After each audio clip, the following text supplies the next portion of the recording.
everyone, and welcome to the Sim500 second annual Patriot Fire Derby from the Five Flags Speedway in Pensacola, Florida. Tonight represents the mecca of super late model racing. It's wintertime, and we're in Pensacola. There's a lot of prestige on the line to come away with the Patriot Fire Trophy for tonight's event, and everyone wants to know, can Josh Parker win back-to-back derbies? So happy you could join us here, and let's get things started. My name is Kevin England, and my partner to call the action here tonight is Joey Jatina. Joey, Supers racing at Five Flags, and we surely have a stout field on hand. Kevin, yes we do, and pretty excited. The year two, second annual Patriot Fire Derby here at Sim500. It was a race we sat back and talked about in the stands at Pensacola. Matter of fact, myself and DJ Beverly back for the real Snowball Derby, and we said, let's put this race on. We did the Firecracker event in Nashville with Justin Fuller, 200 lap event there. Justin dominated that event, so we've kind of got the late models going. We're having a lot of fun with them, so it's going to be exciting here tonight in Pensacola. For my money, one of the best cars in the sim. These super late models are incredible here at this racetrack, and of course in the real world, ARCA, ASA, Cars Pro Tour, the K&Y Pro Series, they all run at this racetrack. It's a super well-known racetrack down there in Florida, and when you talk about the prestige of late model racing here, it's on the market, the Chili Bowl and other races of that notoriety. This racetrack is just built for these cars. Kevin, it's a magnificent place, puts on some of the best racing, and they packed the stands. Again, when we went in on a Thursday night when we probably had to park a mile from the racetrack. So it was definitely cool to be a race fan again down in Pensacola. We're hoping to bring the same excitement here tonight. This is, again, something that a lot of the Sim500 guys don't do. Short track racing is not really our forte. The super late models aren't something we run on a regular basis. But it is coming to Sim500 too. Along with tonight's event with the Patriot Fire Derby, we're going to announce that the Patriot Fire Super Late Model Series will be starting in 2021 on Tuesday nights. So that's something new, Kevin. Matter of fact, we just made it up. So we're excited about that. And I bet that it'll start slow, but it's going to come fast because people like these cars. They sound great in the sim, and they're fun to drive. You drive them hard down in the corner, you drive them around, and you can really use the throttle to steer the car. In fact, talking to a couple of the drivers out there running practice right now, they discuss the way the car drives here, and it's a handful. It's difficult getting in, it's neutral in the middle, it's loose getting off, and these drivers, they're going to be tucked down on that bottom lane. They're going to have to root and gouge to get their way forward through traffic.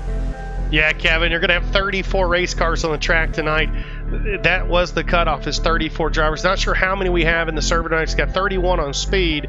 So the fastest 34 will advance to the final or the main event tonight here for a chance to win some money. And of course, we can talk more on the payout, but here in qualifying, there is $10 on the line thanks to Patriot Fire to our pole sitter.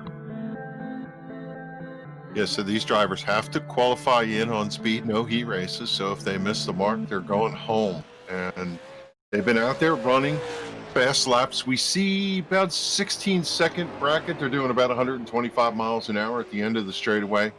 And they really have to float the car in, drive it off from the center, get off the corner cleanly, let it go all the way up out to the fence to carry the speed here. And it just takes a certain amount of rhythm and finesse to get around this racetrack. Absolutely, and the guy we're watching right now, Josh Parker. Actually, I take that back. It's not Josh Parker in the 23. It's Christopher Heller in the 23. That's something Parker's usually in. Parker's in the 18, defending champion. So that's definitely the guy that knows how to get around the racetrack.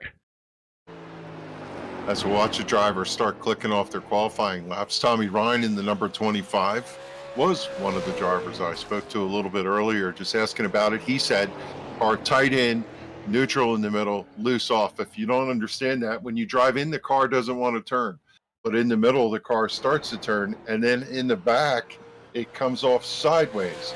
And a lot of drivers will tell you, Joey, the fast way to get around is to drive the car off in the slip, which means the car is just a little bit sideways, and then it comes up the straight and hooks up and drives down the straightaway. Like I said, these late models, they're just fun to drive. Yeah, I heard a lot of guys complaining about the car earlier, just how difficult it was to drive. Very loose on exit, entry, and exit. So this car's creating quite the challenge, as it is a rocket ship here at the Five Flag Speedway. Thomas O'Leary currently out on the speedway, taking his time. The driver we're going to take a look at is Ryan Kuhn in that number 94 for practice. He was the fastest guy, and tough break for O'Leary. He got into the inside fence. Here comes Kuhn right now to see what kind of time he can put in.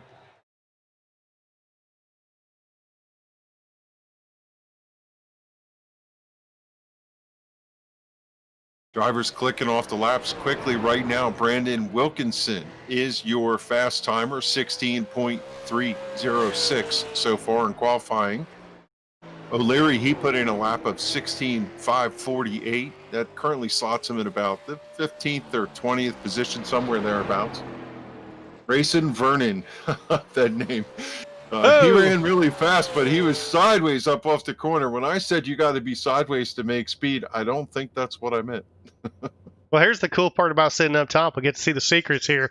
Ryan Kuhn was the fastest driver in practice. He's out there, and no one is showing him the 72, but we've got him listed as the 94. Gets that race car up to speed. Got about a minute 55 left here in qualifying. Ryan's going to give it all he's got here. He's got a best, the Brandon Wilkinson time of 16.3. Some of these drivers are common names to us here at Sim500, and others are names we're not too familiar with, names that are literally brand new to us, but it should be an interesting mix of drivers here. Some of them, Joey, have real-world experience in these cars. They do, and we're very happy to have Landon Huffman here. Not only Landon, he's been a long-time friend in the sim racing community. We go back many years. He was actually a champion in one of the series we put together way back when. So, yeah, and then to watch Landon do what he's done in the real world, NASCAR Camp World Truck Series. I don't know if they call it Camp World Trucks anymore or not, but it's awesome to have him here in the field with us tonight. Just looking at the times, it's still Brandon Wilkinson that has put the time to beat up with a 16.306. Looks like Ryan Kuhn didn't get a clean lap. They let him reset. He's coming back out to run it again. And right off the bat, 16.295, the provisional pole right now for Ryan Kuhn in that 94, labeled as 72 there on your screen. 32 seconds left in qualifying. 30 cars have taken time, and yes, Ryan Kuhn is on the pole for now. It doesn't look he's going to have any challengers. No cars on the racetrack right now, Kevin. So we look like we're good here. There'll be a quick delay as we pop over to a 5-minute practice session. Then we'll get this 200-lap event started again at the Five Flag Speedway. Big thanks to Patriot Fire. We'll try to get DJ Beverly, the owner, up here when we have a second. DJ is actually on the racetrack, qualified 24th for the night's event. Got to thank him and Randy Yoakum. Randy Yoakum, well, I don't know where Randy's starting, but I know Randy had a good run earlier. Oh, we were actually 6th spot for Randy Yoakum. So both of those guys, we're here because of them donating the money. So it's going to be fun. 31 drivers to take the green flag here tonight. Ryan Kuhn did win the pole. Brandon Wilkinson is going to be your second place starter. Landon Huffman starts third tonight. 4th starting spot for Brian Fallon, and Tommy Ryan in the 25 will start 5th. These drivers going to come out, just get that last vestige of practice, a little shake up, make sure that their cars are right. They can look and see where their pit stalls are as they run this practice. It's important to find out where your pit stall is so you can get in there cleanly when the race starts. Our defending winner, Josh Parker, starting 9th on the grid in the number 18. And yeah, they're mixing it up out there in practice. Good thing they can reset the cars. We're going to take a minute and talk to our sponsor, DJ Beverly. DJ, how are you doing tonight? Hey, bud, how y'all doing? Doing good. You know, we're super excited to run these super late models. We don't get to run them too much and call them on the broadcast. And perfect venue here at Five Flags. Welcome to the broadcast. Yeah, thanks for having me, man. Yeah, me and Joey kind of threw this thing together, thinking about it while we're sitting here at this racetrack a couple weeks ago, and put it together. So I have a question for you because Joey couldn't help me out with it. Who won the snowball this year? Majeski. Ty Vajeski. Okay. Yep. Okay. Now that you say that, I knew that. Now I know it. DJ bought me way too many beers while I was down there, so that's kind of why I don't remember. I didn't buy enough because I remember.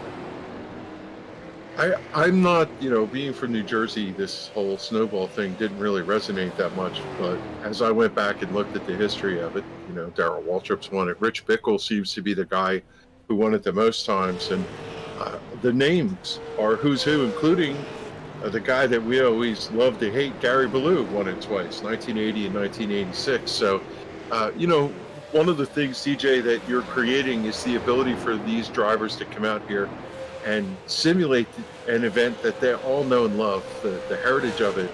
It's exciting to come out here and race this. Oh yeah, most definitely, man. And any kid, or I would say kid, but younger guy than me that can make it to this race, it'd be a good place for like all the iRacers in Sim500 to meet in December. And, maybe drink an adult beverage. They got an iRacing rig right there. We can all cut lap, talk junk, eat corn dogs. Awesome event. You had me at corn dogs. Yeah, well, you better get your corn dogs when Joey gets there, because he was tearing the corn dogs down.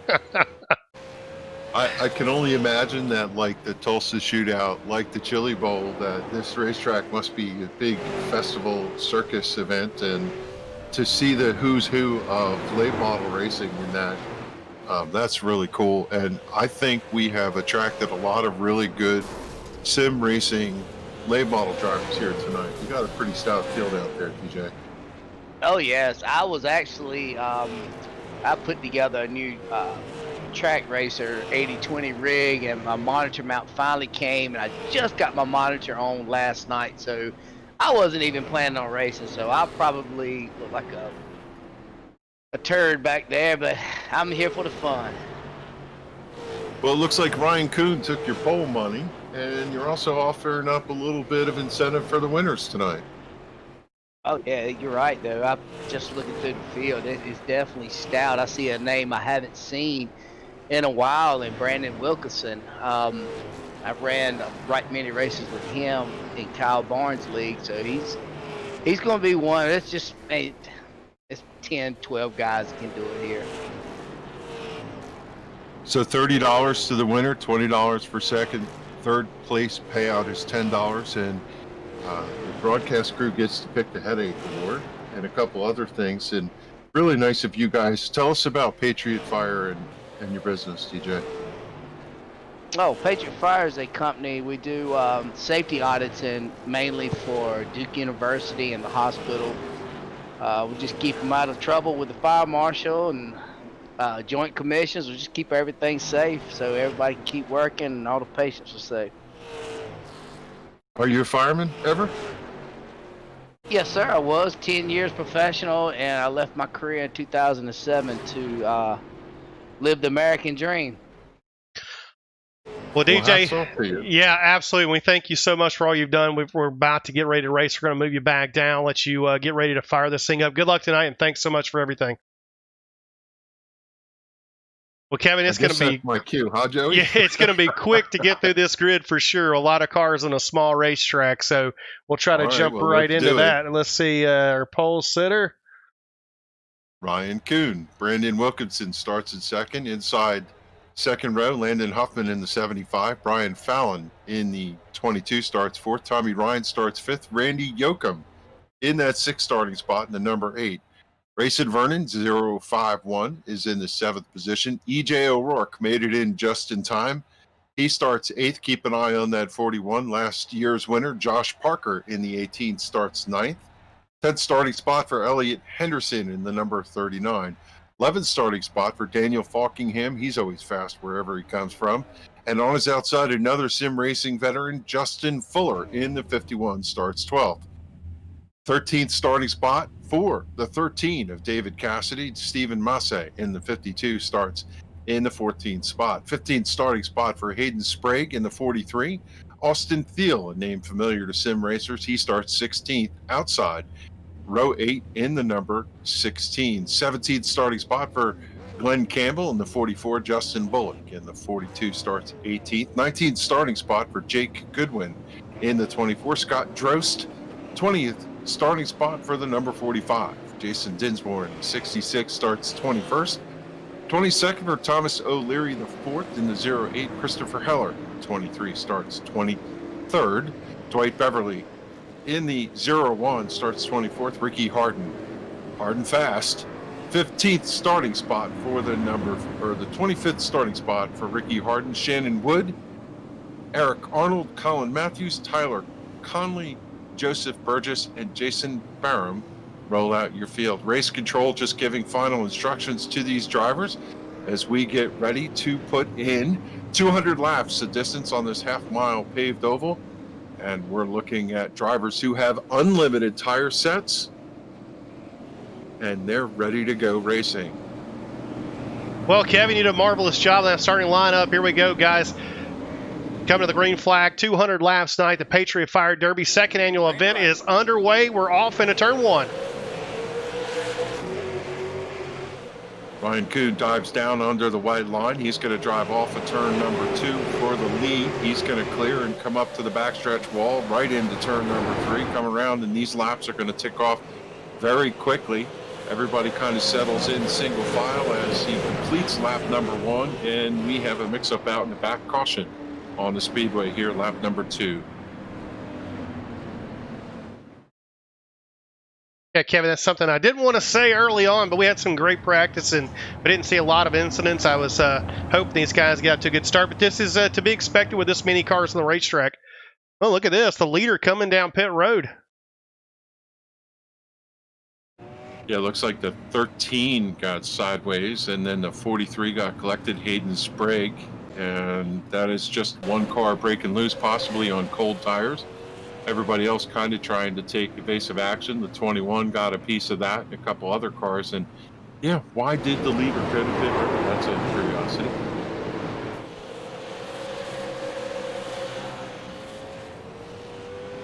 Big mess there in turn 4 for sure. So caution number 1 on lap number 2. It's going to be Brandon Wilkinson inheriting the lead. He comes around behind the pace car here as a couple cars going in to get some damage fixed. See them all trying to do their best to beat the pace car off of pit road. As the pace car comes around turns 1 and 2, the cars exiting the pits will go around and catch up to the back of the field real quickly. And I would look at this, Joey, as they're going to probably be elbows up and beating and banging on each other on the short track with so many cars. They will, Kevin, but again, with the field we have here tonight and the guys we have in the field, I look for it to be a cleaner race than normal. Everybody here knows what they're supposed to do, race really professional. So we'll see. Front row right now, Brandon Wilkerson, and then, of course, you talk about professional, Lana Huffman right there outside. Brian Fallon then third, and Tommy Ryan sitting there in fourth. So you got a top 4 there. It's pretty strong. Lights are on the pace car, which means we're going to go one more lap. This racetrack in Pensacola, Florida, it's named after the city, which is called the City of Five Flags. It opened in 1953, and as we said, it hosts ARCA, ASA, Cars Pro Tour, and other series. It's an extremely fast racetrack, and if you get tapped here, Joey, and somebody sends you, you're going to hit the wall pretty hard, carrying as much speed as they do. Yeah, you're going to hit the wall, Kevin, and more than likely somebody's going to hit you, and then somebody's going to hit them. So you definitely want to avoid that at all costs, because any damage is definitely going to take your chances of winning the night's race and throw it out the window. So lights are out. Here they come around turn number 3, getting ready to get to the starter. Pace car turns left, goes behind the protective pit wall, and Brandon Wilkinson drops a gear, and he's going to jump out to a big lead going into turn number 1. Second place is Landon Huffman. Brian Fallon drops into third. They're side by side for fourth. Tommy Ryan had to give up that position. He snuck in the hole back there in fifth. He's got Josh Parker looking to the outside. Parker's going to settle in there as soon as we get going, we seem to have another incident on the racetrack, and they're going to go back under yellow here, lap number 8. Another pileup in turn 4. Looks like Randy Yoakum's involved, Glenn Campbell. Everybody's pulling away. We'll take a quick look and see what happened there.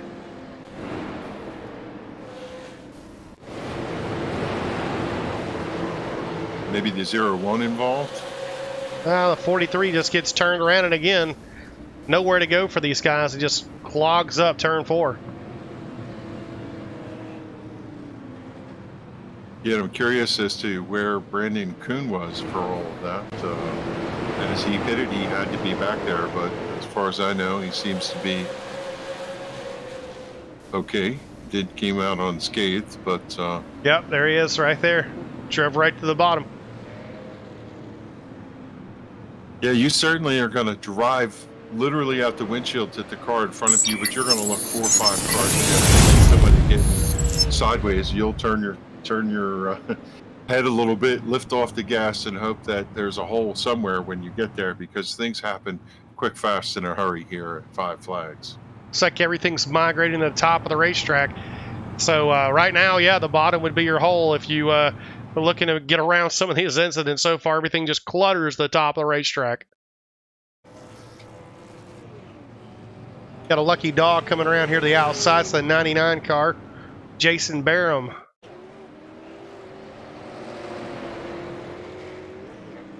So we'll set your field for the restart. Brandon Wilkinson from that second starting spot. He's in that lead position, and he'll have control of the restart. Brian Fallon came up from 4th. He's at 2nd in the number 22. Rayson Vernon started 7th. He's up to 3rd. 5th starting spot for the 25 of Tom and Ryan. He's holding 4th. And Josh Parker, who started 9th, is running in your top 5. Early going here at the Patriot Fire Derby event at Five Flags Speedway. Super late models on tap here at the Sim500 network. Take a moment to say, visit kickassbeefjerky.com. Kickass Beef Jerky. It's amazing. 19% off your order. Promo code SIM500. Tell them you got sent by the broadcast here tonight, and they will be happy to ship you some fabulous products, as we love kick-ass beef jerky here. Joey, Sim500 Esports Racing League, you guys have so many different events with different cars, and so excited to hear you say you're going to bring the super late models to Tuesday nights. Yeah, Kevin, for some reason they've got us racing 7 nights a week now. I think we've been doing it for about a year, so anything that you want to run on the asphalt, from the Cup car, the Xfinity car, the ARCA car, now super late models, Midnight Thunder's still around, Friday Night Truck Series, 7 nights a week. Of course, let's not forget the Verdane Super Speedway Series on Saturdays. And everybody is just having fun during these COVID times of finding a way to pass their time as we're back under green. They're still side by side over there for a second as they go through the bumps in 1 and 2. Little bit of a bounce in the racetrack. The rest of the racetrack fairly smooth, as we see side-by-side action back there for about the 8th position. Daniel Falkingham on the outside of the number 52 of BJ O'Rourke, or the 41 of BJ O'Rourke is out front. Well, it continues to be Brandon Wilkinson showing the way, with Rayson Vernon coming up to the 2nd spot, as we have caution on the speedway one more time. Cautions breed caution. Looks like Dwight Beverly is on the backside of the track over in turns 2. Damage on the right front of that race car.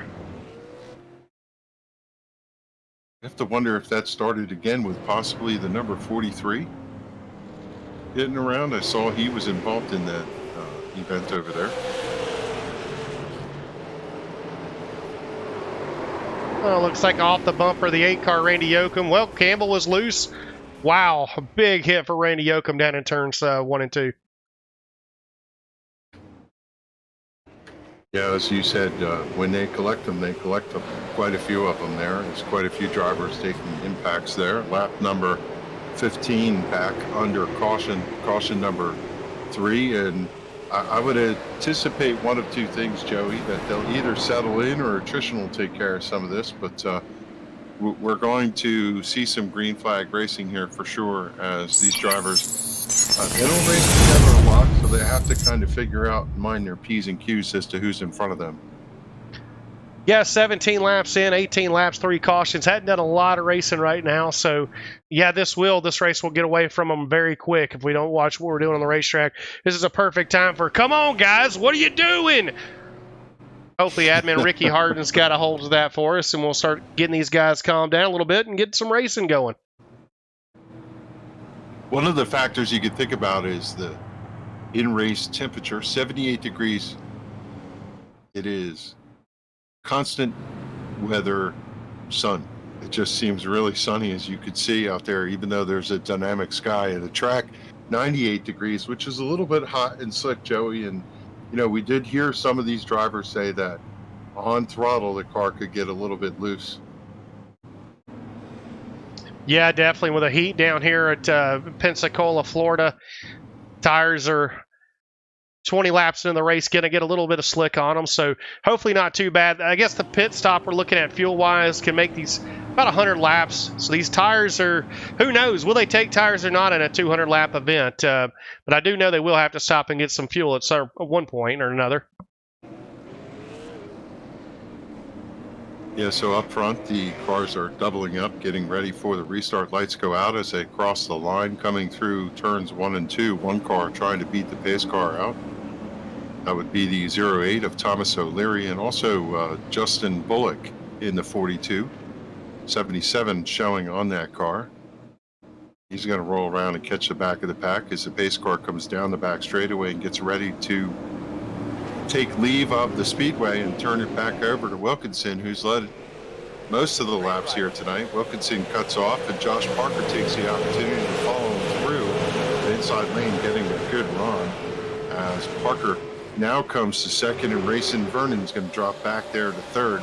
Justin Fuller now looking underneath for third. They're side by side out of turn number 4. Fuller a little bit sideways, but he's got a good run up off. That bottom line looks really good as Vernon going to slip down in there into the 4th position, close off for Tommy Ryan, prevent him from getting a nose underneath. EJ O'Rourke now is to the outside, trying to tuck down into that position for the 6th spot. He's able to do it, pulls in front of Stephen Massey as they get single file here, and you see a little green flag racing. The car you mentioned a while ago, Justin Fuller, the All-American 200 here just 2 weeks ago at Sim500, was dominated by Justin Fuller. He led every lap but about a few. He took all the cash home. I believe Fuller qualified outside the top 10 tonight, to tell you what kind of competition we have here in Five Flag Speedway tonight. But he has steadily worked his way up. Now Fuller up to the 3rd spot. He's your Stephen Nasi, if you will, in that 51 out here. Watch out for Fuller as this race gets closer to the end. I noticed a lap ago, Landon Huffman up out of turn number 4. The back end of that car wagged quite a bit, then wagged again out of turn number 2. Right now it seems kind of settled. The car looks good straight coming up off the corner. He's currently running in the 13th position. Right in front of him, he's trying to chase Christopher Heller and Shannon Wood. Shannon Wood having a decent run here in the early going, running 11th. And he's trying to catch up to our pole sitter, Ryan Kuhn, who has made his way back to the 10th position. He ducks underneath Elliot Henderson in the 37 to take over that 9th position. And the car on the move is Ryan Kuhn in the number 94. Yeah, he's making it look easy. Went from the back to the front right now. 30 cars in his way, drove around half the field like they're sitting still, working his way back inside the top 10. Yeah, one thing to note about these cars, they come in with a paint scheme that they run at another league or somewhere else, and then the number gets picked by the event. So unfortunately, Ryan's running car number 94 on the scoring monitor, but it shows 72, just to be clear, on the paint scheme on the broadcast. Ryan moves up to the back bumper of the number 52 of Stephen Massey. Massey a little bit sideways now. Everybody has to be careful when you have 3,500 pounds of steel in front of you. It's not like you're going to drive around them, but I'll tell you what, Ryan's car is getting up off the corner. He's late entry and then drives off low, trying to see if he can get to the bottom. Is he going to get a peek? He's not, as Massey shuts the door.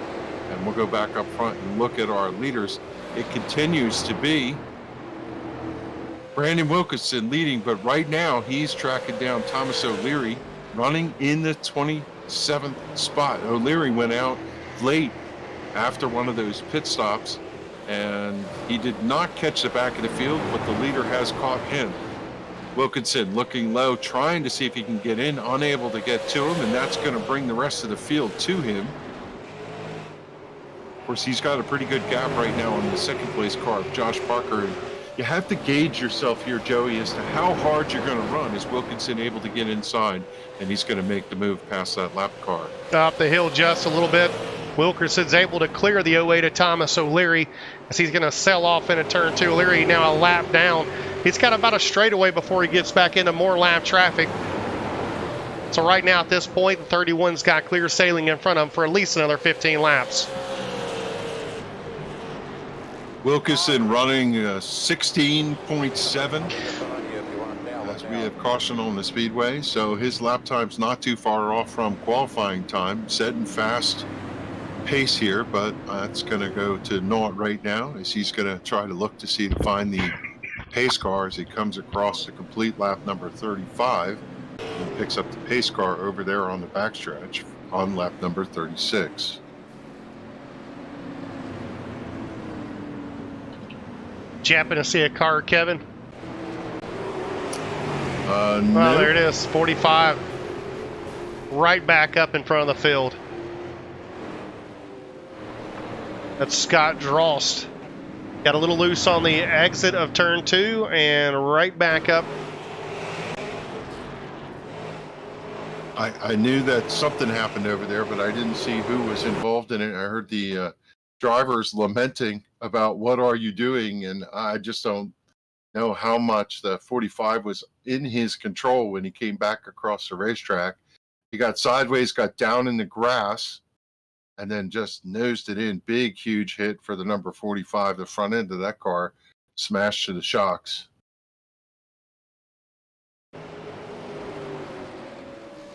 I have to believe, Joey, that tires are going to be a big factor here tonight. As I see Brandon Wilkinson, your leader, he gave up that front position to go in and get 4 tires and fuel. No tire. We were going to have a tire limit tonight, Kevin, but the guy setting the server up forgot to put the tire limit on. So tonight, no tire limit. These guys can spend as much money as they want. They can strap on those Goodyear tires as many times. Of course, the crews are a little slower with the late model cars, so I think they'll probably watch how many times they do make it down pit road. But again, unlimited tires tonight here at Five Flags. Well, as cautions breed cautions, sometimes that's the way it goes. And if I could get tires, I'm going to want 4 fresh ones. And this resets the field. And for the first time tonight, Tommy Ryan in the number 25 is going to take point. Landon Huffman running second. Brian Fallon third. Stephen Masse continues to hang on to that top 5. He's running in the 4th position. And right now, scored in the top 5 is Elliot Henderson. I look right behind him, though. The car that's been on the move is Ryan Kuhn, your pole winner, came through, and he's lurking right back there as the leader passed the 21. I don't know if the 21 got to end along the line, but he did beat the leader out of the pit, but he's going to retract and go back through the field.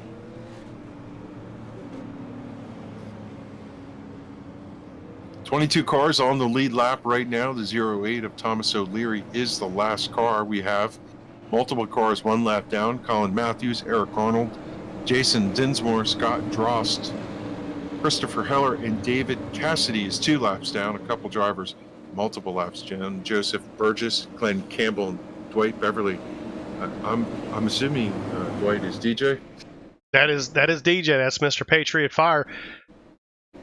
He's going to be 25 laps down, so I'm assuming he's retired for the event. And we go back to green. It's Tommy Ryan kicking it off. He gets a good jump. He's going to go to about half car length lead. They're side by side for second. Landon Huffman to the outside, trying to drive down. He's going to assert his authority and take over that position as Brian Fallon in that 3rd position is under attack. Here comes Ryan Kuhn. Great restart for Ryan. He almost clipped the cone as they came around there. He was so low. He's going to slide up into that 3rd position with ease. And Ryan Kuhn is on the attack here early at Five Flags. Yeah, Ryan Kuhn looks like he's in another zip code right now. a fixed setup tonight. Everybody's got the same stuff that Ryan has got this track figured out as he makes the inside pass on Landon Huffman. He's going to set his sights on taking the lead back over from Tommy Ryan as they come out of turn 4. Everybody kind of nose to tail right now as pressure is being applied for second. You see Brian Fallon, that car slips up a little bit. That's going to allow the 51 of Justin Fuller to slide in to that 5th position as we have a battle for the lead. Ryan Kuhn side by side with Ryan. Ryan brushes against the outside wall, and that's going to slow him up a little bit. Allow Kuhn to go back to the point here on lap 45. Just like that, Ryan Kuhn makes easy work of the field. He goes down pit road on the first caution. I guess his belts came undone from what we heard, and just took right back through the field here as he now takes the lead at lap 44, and he is pulling away from second place, Tommy Ryan. Tommy Ryan under attack for the 75 of Landon Huffman, and right behind him, the car on the charge is Justin Fuller. Justin Fuller started 12th in this event, slowly working his way forward. And I was trying to figure out what happened to Josh Parker. He must have went into the pits because he's currently running back there in about the 13th or 14th position right behind Brandon Wilkinson. Working his way back through the field with fresh tires on that number 18 Interstate Batteries Toyota Camry. It'll be really fast to watch Parker get up through the field as he's going to look to the inside of Brian Fallon. Parker's definitely one of those guys who doesn't wait around, so I expect Parker to be knocking on the top 5 here very soon.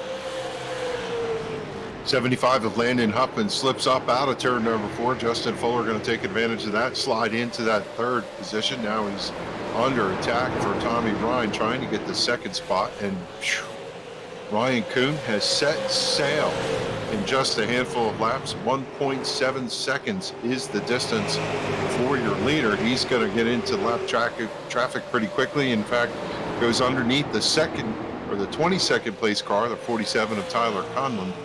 And Kuhn is now looking out his windshield at a handful of cars that are a lap down. Up, but they're going to bring him right back. Caution here, lap 49. Big pileup in turn 1, and who we talked about, Josh Parker, defending champion, involved in this accident. We'll take a quick replay and see what happened to that number 18 machine. Off of turn 4, the correct was ahead of Josh Parker. So no damage to that number 18 car. So he just kind of stopped it and missed the incident between Brian Fallon. Looks like Brian Fallon, the 39 car, actually in that accident. Listen, now it'll be interesting to see who's going to come to pit road and get tires when the opportunity prevents. We see the 25 who was slipping back a little bit.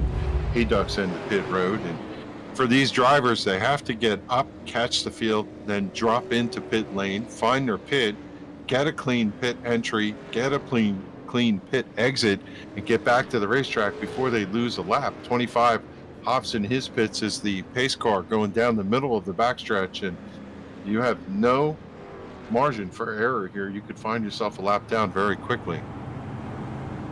Well, unfortunately, 5 cautions now slowed the field. 22 laps under caution of the 53. Kevin, we're getting to that point in the race where I think we're going to see that green flag run come about. Attrition has been heavy. We have 22 cars on the lead lap right now out of the 31 that started the field or race. Look at EJ O'Rourke, just barely beats. That's a little Days of Thunder action right there. Yeah. I need you at full speed, Cole, when you come to take the green. That's what EJ is thinking. I was wondering if he was going to beat it out. He must have been looking over his right shoulder trying to figure out where the pace car was, because that was as close as you want to get it. I've got a pull for EJ tonight. He actually sent me a Christmas card today, and it was him with his cat and about 4 different pictures of him and his cat. So it was nice of him. It was strange, but it was nice, yes. EJ just won the Friday night championship, so Midnight Thunder champion. Yep.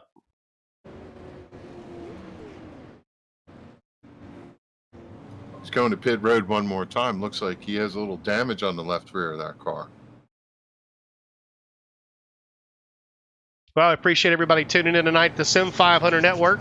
Fairly new at doing this, but we're excited to be able to bring the coverage tonight of the Patriot Fire Derby here from Five Flags Speedway.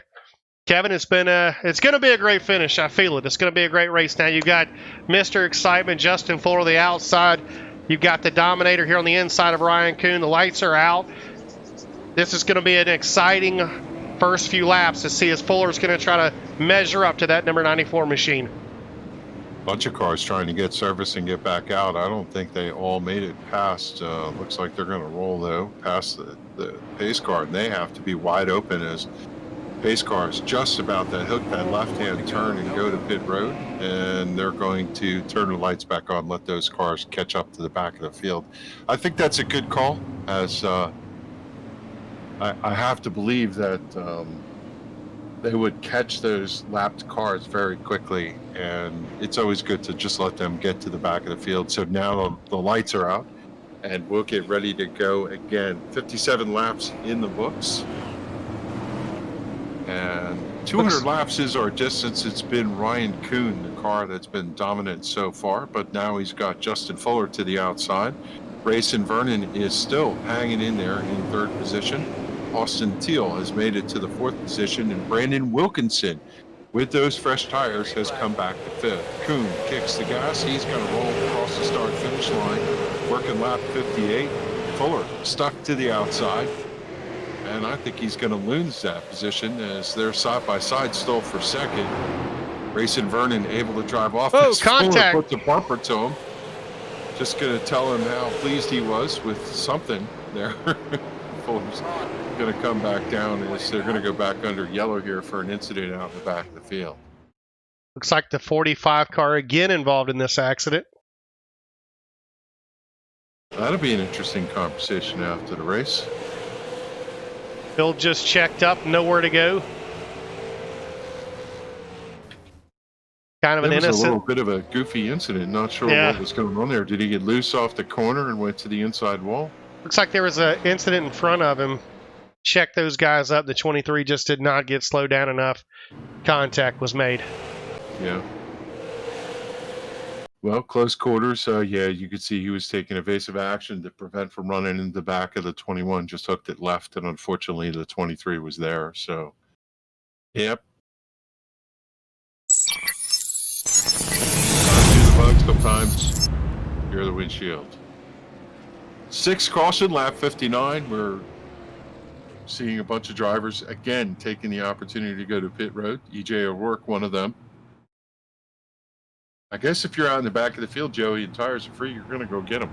Yeah, let's go slap two on at least the right sides. Not sure on these pit stops they're able to get in and out without going a lap down. That's something you have to run into on these short tracks. I have to mention, I hate to say this, Josh Parker, through that incident, getting repairs done, that 18 cars all in one lap down, so the defending champion's got to work his way back to the lead lap to have a chance to win his second straight Patriot Fire Derby event. Ryan Kuhn is your leader. Brandon Wilkinson in second, Justin Fuller third, Grayson Vernon fourth, Jason Barham up to the fifth position, starting 31st, has to have come the farthest. Elliot Henderson in the sixth position, seventh is Shannon Wood, Justin Bullock in the number 42 is eighth, ninth is Landon Huffman, Tommy Ryan in the 10th position, 11th right now, Jake Goodwin, Randy Yoakum running 12th, 13th for Thomas O'Leary. The fourth, Stephen Massey is in 14th, 15th for Austin Teal, Ricky Harden in 16th, 17th is Daniel Falkingham. Not heard anything out of Daniel tonight. That's interesting. 18th for EJ O'Rourke, and scoring is going to jumble up everybody else. We have 20 cars right now on the lead lap with Colin Matthews in the 7th. First car one lap down. Yeah, that is something. I'm sorry to interrupt you, but you mentioned the Falkingham machine. It is very seldom that you have a race that you don't have Falkingham up front challenging for laps led and wins. And tonight he just has not been a factor early on. I do look for him to be there at the end of the race, but definitely not up to his potential here early on in the event. Yeah, and I don't think I've ever seen Daniel be one of those ride in the back kind of drivers and wait till the end type thing. He's always on the pedal coming forward. Kind of surprised we haven't heard from him as the field has been ebb and flow. Pace car behind pit wall. It's going to be up to Ryan Kroon one more time. Ryan kicks it off high, park into turn number 1. He's going to get a good drive off and clear. Brandon Wilkinson, who's come back to second, up, bounces off the wall, your leader, off of the back straightaway. Doesn't look like it stopped him too much, but he looks like he's trying that outside groove as again the right rear tire and the right rear of the car against the wall. Well, another caution on the speedway. I got to give a shout out to Ricky Harden, race steward. He obviously went ahead and moved the field back to a single file restart to try to get the race now to a good pace, but unfortunately we didn't make it a lap and a half before the caution flag comes back out. Yeah, maybe the 7 involved in that. Not really. Oh, clear it's actually there. Ricky Harden. Ricky got down below the yellow line, got a little loose, and a little help from behind. Yeah, okay. Maybe the 7 was checking up, and that's what I saw. But lap 66, go back under caution for contact out in the back. And, you know, one of the difficult things to do, Joey, is you go down into the straightaway. It looks like you just got loose. And you get hard on the brakes. And your whole goal is try not to run the guy over in front of you, but try not to get run over slowing down from behind. So you get this accordion effect out in the back of the field where everybody's trying to make sure they don't run over everybody else and they're running over each other. And if you get hard on the brakes going into the corner, sometimes the back end steps out. That could be what the incident was there. But nonetheless, lap number 66, caution number 7. And this resets the field one more time behind the pace car. And again, we see the opportunity for some of these drivers to go down and get tires. Colin Matthews is the recipient of the lucky dog. Put the number 7 car back in the lead lap. We have 21 cars in the lead lap. Josh Parker, defending Patriot Fire Derby winner right now, champion, is the next car a lap down. So that's something that I'm sure Parker's just waiting for that next accident so he can get back in this race. As we look at these cars, it looks like short track city, as a bunch of them have damage, especially on the nose. It looks like the 21 is banged up, the 54 is banged up, the 23 is banged up, the 22 is banged up, the 52 is banged up, the 45 is banged up. But just about everybody in here has some sort of damage. I see Colin Matthews, though, the car that we just called. That car is clean, looks really good. So to ease his own, I guess, the damage doesn't hurt you too much here, Joey, but and there's not a lot of time to fix it in these short runs at this smaller half-mile oval. Kevin, you were working on a hit song right there. 52's got damage. 65's got damage. We'll put a little bass to that. You got something snazzy there, buddy. But yeah, I mean, It's like that 52, 62, 65, 67 Chevy Cadillac or whatever that song. You know what I'm talking about? I don't, but it sounds good to me. Come on, Johnny Cash. That was Oh, Johnny yeah. That's what I was thinking. Cash. Where he takes the parts from the... Yep. Okay, you'll just have to look that up. Trust me on that one. Well, back to single file, or staying at single file here in the restarts. Hopefully we can get out to some good racing here, Kevin. We've got 130 laps to go, so a lot of racing to go, not too far from halfway. Off of turn 4, Ryan Coon's going to bring him to the green flag. Brandon Wilkinson in charge. Right behind him here in the second spot, Justin Fuller to third. Yeah, Wilkinson got up to that back bumper, and maybe Coon slowed up a little bit, and then he let off, and Coon took off like a shot. He's got at least a car length over that front end of Brandon Wilkinson, who's sitting there in second. Wilkinson has Fuller tucked in right behind him as they run nose to tail here, and the single file restart did its job. Everybody kind of settled in. Jason Barham slips up a little bit. There goes Landon Huffman taking over that 6th position as Huffman gets into the fence over here right in front of us at the start-finish line. He's going to scrape some paint off the right rear of that car. It says 1 wraps on the outside. He's going to need a fresh wrap for the right rear of that one after scraping off the decals on that, but he keeps going as top 5 kind of settled in, car length apart, and just clicking laps, it looks like right now. Watching the 37 just in front of Landon Huffman.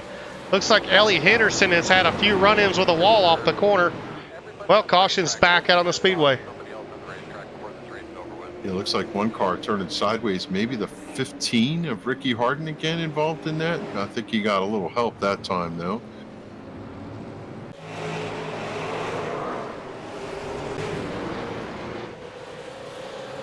EJ O'Rourke commentary coming in as he got a front row seat on that. It looks like it was the 52 of Stephen Masse getting into the 15 to get this one. And again, this is just what we were talking about, coming together in the corner there, different braking points, different stopping points, and 15 gets turned around over there.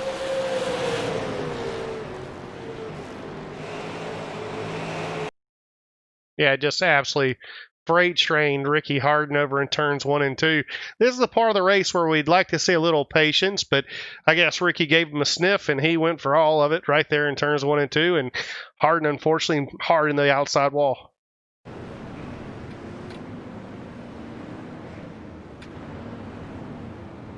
So a little collective breath, one more time, pull the belts tight, kind of look at what they're doing. And I don't know how cerebral you get, Joey, in these races, but under these cautions, you start thinking to yourself, well, this caution happened. Should I get tires? I can get tires here. I'm running here. What happened with the guy in front of me?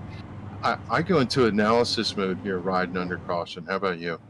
Well, I think right now for me, what I would be thinking is you've had a ton of cautions early, 8 cautions to be exact. So with your tires, you know eventually it's going to break loose and this is going to get out to a solid run. That's going to happen. So I would probably want to be down pit road right now, getting a set of tires and then planning on not stopping again the rest of the race. Attrition, as you mentioned, is getting up there. Still 20 cars on the lead lap. We've got, looks like 27 still on the racetrack, but still, when that thing does go green, if you've got the fresher tires, you've got the opportunity to really make the guys pay that stayed out. So it's a gamble. You know, you give up track position, hoping that you don't get a caution. Every time I do it, I get the caution, but sometimes it works out. Yeah, when there are a lot of cautions, I tend to ease off the throttle, leave space in front of me. Somebody's coming from behind, I'll pull up and let them go.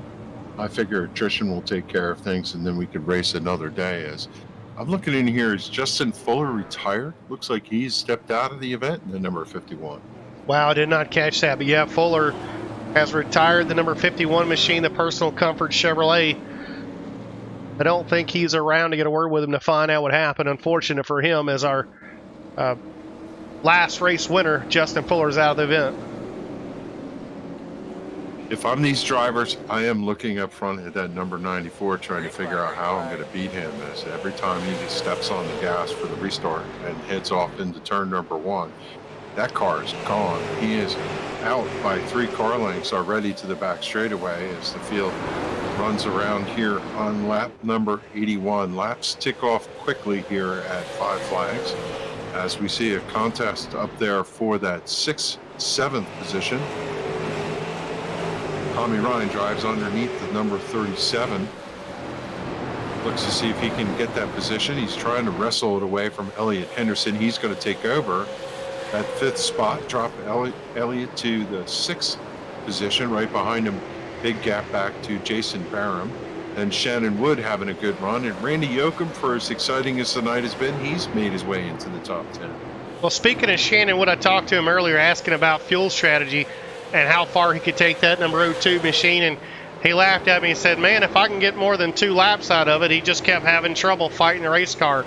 But Shannon's overcome all those issues, running a very strong 8th place finish as Randy Yoakum dives to the bottom trying to take that spot away. As we look left, look right, everybody's kind of settled into conveyor belt. Pretty much single file. See the first contest back there to the 16th position.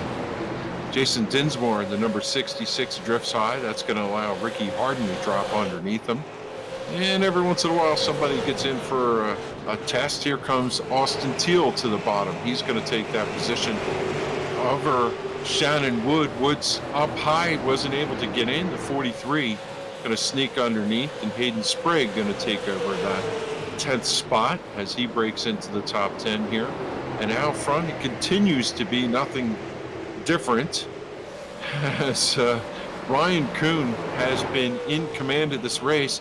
He's looking up front at a left car right now. He's got the Joseph Burgess number 54, 5-star bodies sponsorship on that car. And Kuhn is closing in, but it looks like Burgess going to hold high and let Kuhn go down underneath, give him the racing lane. Professional move right there by the 26. He moves up the track, letting the leaders get by. Ryan Kuhn obviously has shown his strength. The only way they get to his back bumper is the caution right now, Kevin. I don't know if anybody's got anything for that car tonight. Tell you what, how hard these drivers are running. I think I just saw Brandon Wilkinson scrape that left side against the inside fence over there in turn number 1. Car just, if he didn't hit it, you couldn't have put a piece of paper in it. He's hustling from his second position. 16.754 to a 16.697. So Ryan is still beating him on lap times, but Wilkinson is respectable there in second, trying to chase him down. Landon Huffman makes the move out of turn 4. Gets around the racing Vernon machine there. Now Huffman moves up to the 3rd position out of turn 2. Vernon brushes against the backstretch wall, trying to get all he can out of that racetrack as he still continues heading in the right direction, running in 4th. Everybody kind of spread out right now. I'm going to knock on wood about that. Looking at different contests, it looks like drivers are starting to pick and choose their battles here. As you see a tight contest for Daniel Falkingham in the 11th position. He's tucked underneath Hayden Sprague, who was running 10th. Now he's running 9th. He's going to slip underneath Jason Barham. And Falkingham looks like he's going to follow him through. Falkingham's car damaged in the front. Maybe that's the reason why that car has not been up to speed so far tonight. Little right side damage for the 39 of Daniel Falkingham as he moves himself now inside the top 10. Very different race for him. Yeah, it could be the damage, not sure, but Falkingham working his way toward the front. Jason Barham's still bleeding a little bit here as he slips back to that 11th position. He's finally able to get a breather and come down into that more comfortable lower line. He's got the 52 of Stephen Massey right behind him, though, putting pressure as yellow going to come out on the speedway, and this will reset the day. Looks like the 21 car is that Eric Arnold. This car has been in a lot of accidents tonight. It seems like the wrong place at the wrong time for that machine. Oh, the pace car took a swing at him. Yeah. Just contact down the front straightaway. Yeah, looks like the car just drifted up, and well, maybe 4 wheels aren't as good as 8. Reckon going straight. That's hard to do. But we did it. Eric Arnold, 21, up the racetrack. Makes contact with a 62, and we're under our 9th caution of the day. Yeah, not sure what the 62 could do there. And, that's just one of those circumstances where you come off the corner and you're not quite sure what's going on, but you know what's going on. Pit stops. We see every car in that top 10 down there getting tires. As we see the 21 of Arnold, he's able to get off. So is the 15 of Ricky Harton, the Justin Bullock, number 42, 52 of Stephen Massey, the Jason Dinsmore, number 66, went in for service, and Randy Yoakum, Daniel Falkingham, and others. This is going to reset the field, and we'll see how the lineup shakes up as they collect behind the pace car. Look at this. E.J. O'Rourke now is going to find himself up front. And by the ticker right now, we'll find out here shortly, but it looks like Josh Parker could be in the 2nd position. There's Parker on pit road. We'll take a quick look. Yeah, Parker's on pit road.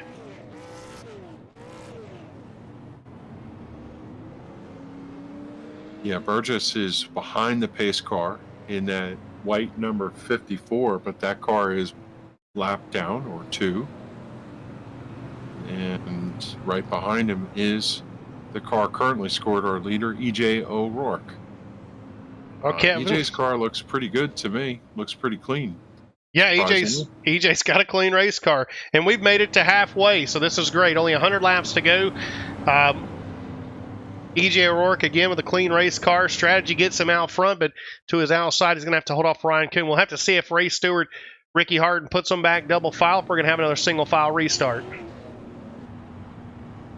Yeah, so EJ, he's been fast all year long in a bunch of different things that we've seen him in, but we'll see how he's going to hold up on the super lates because Ryan Kuhn has been the man of the hour. EJ O'Rourke going to start on the pole here for this restart. His lights are out. Kuhn, too, is outside. Behind them, Landon Huffman, Rayson Vernon, and Tommy Ryan make up your top 5 as we have crossed the halfway mark.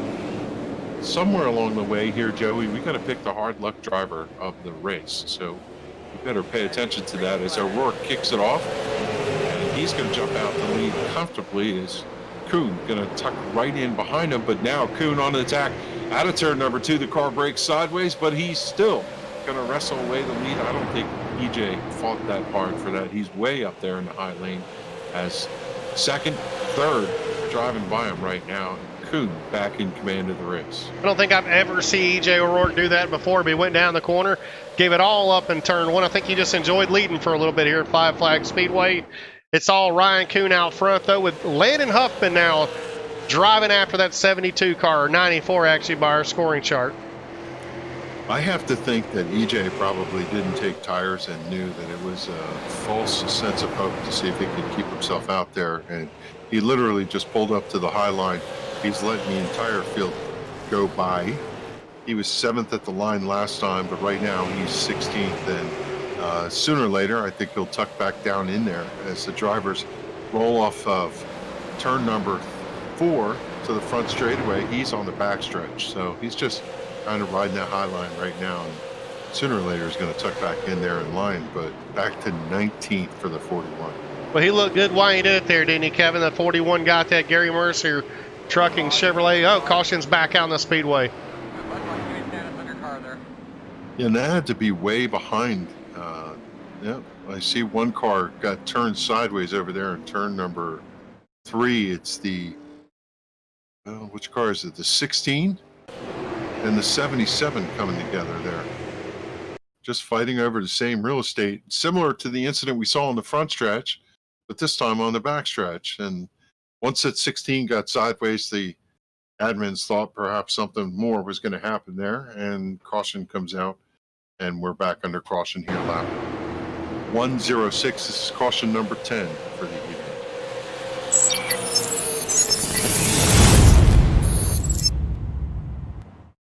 This just in, the Patriot Fire Super Late Model Series has been canceled at Sim500 on Tuesday nights. I'm kidding, Kevin. Oh, Yves Little Faith.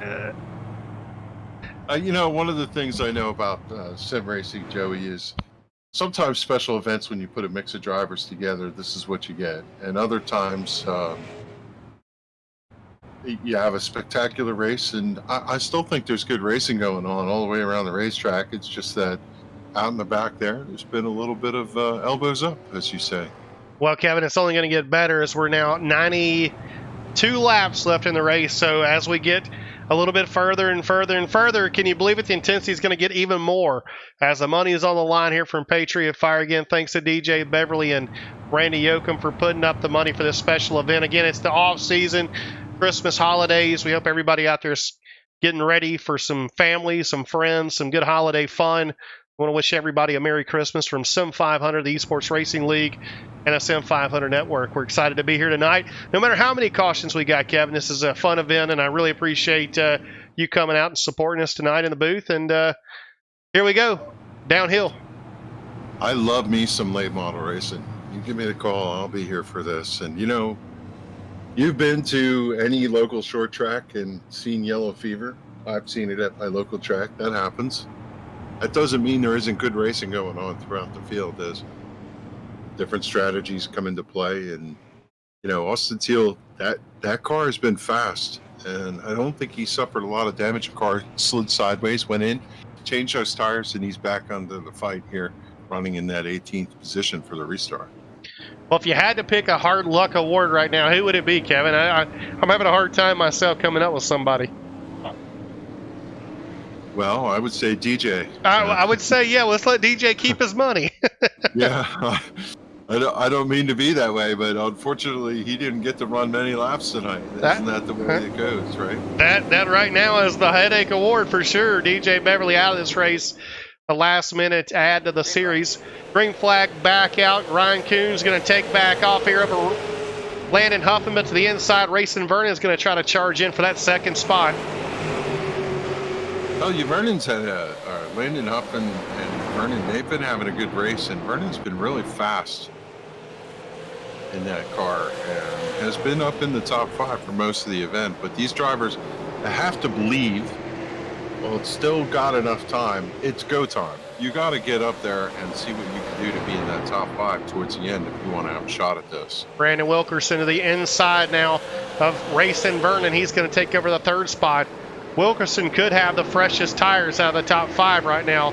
That's something to watch with that 31 machine. I've seen it time and time again where you have a leader who runs and dominates the entire race, and then right at the end somebody shows up and steals the show. So I would count on that. Brandon Wilkinson, number 31. That car looks faster and faster as the race is going on.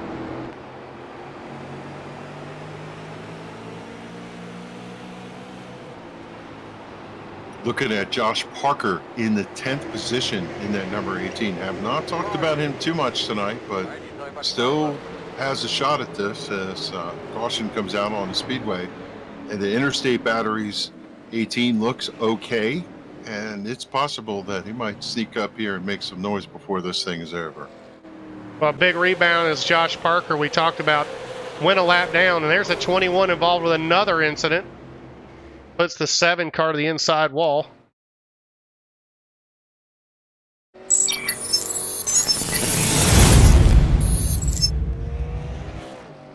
Yeah, 21 has had a rough night for sure.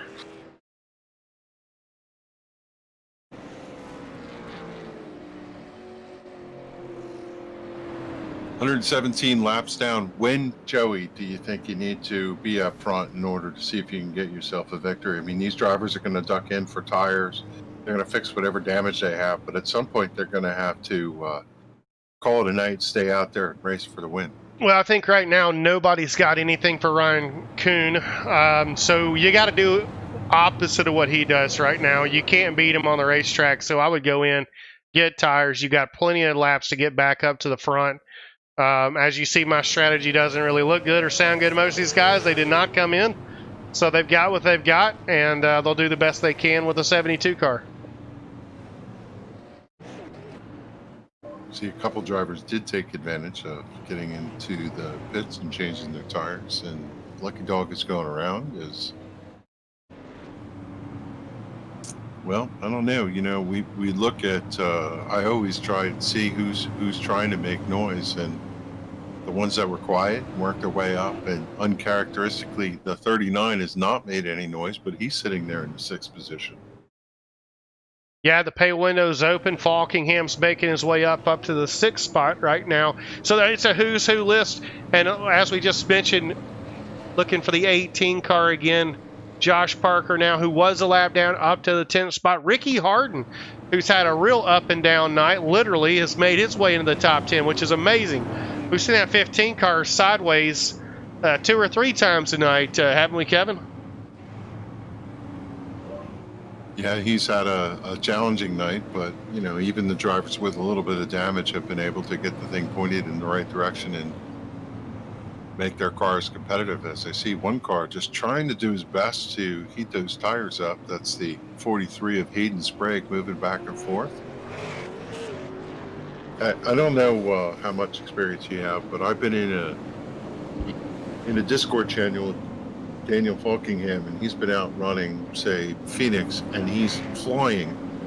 And he's just chitter-chattering away like he's buying groceries or something. I'm always amazed how he can have so little focus and be so fast.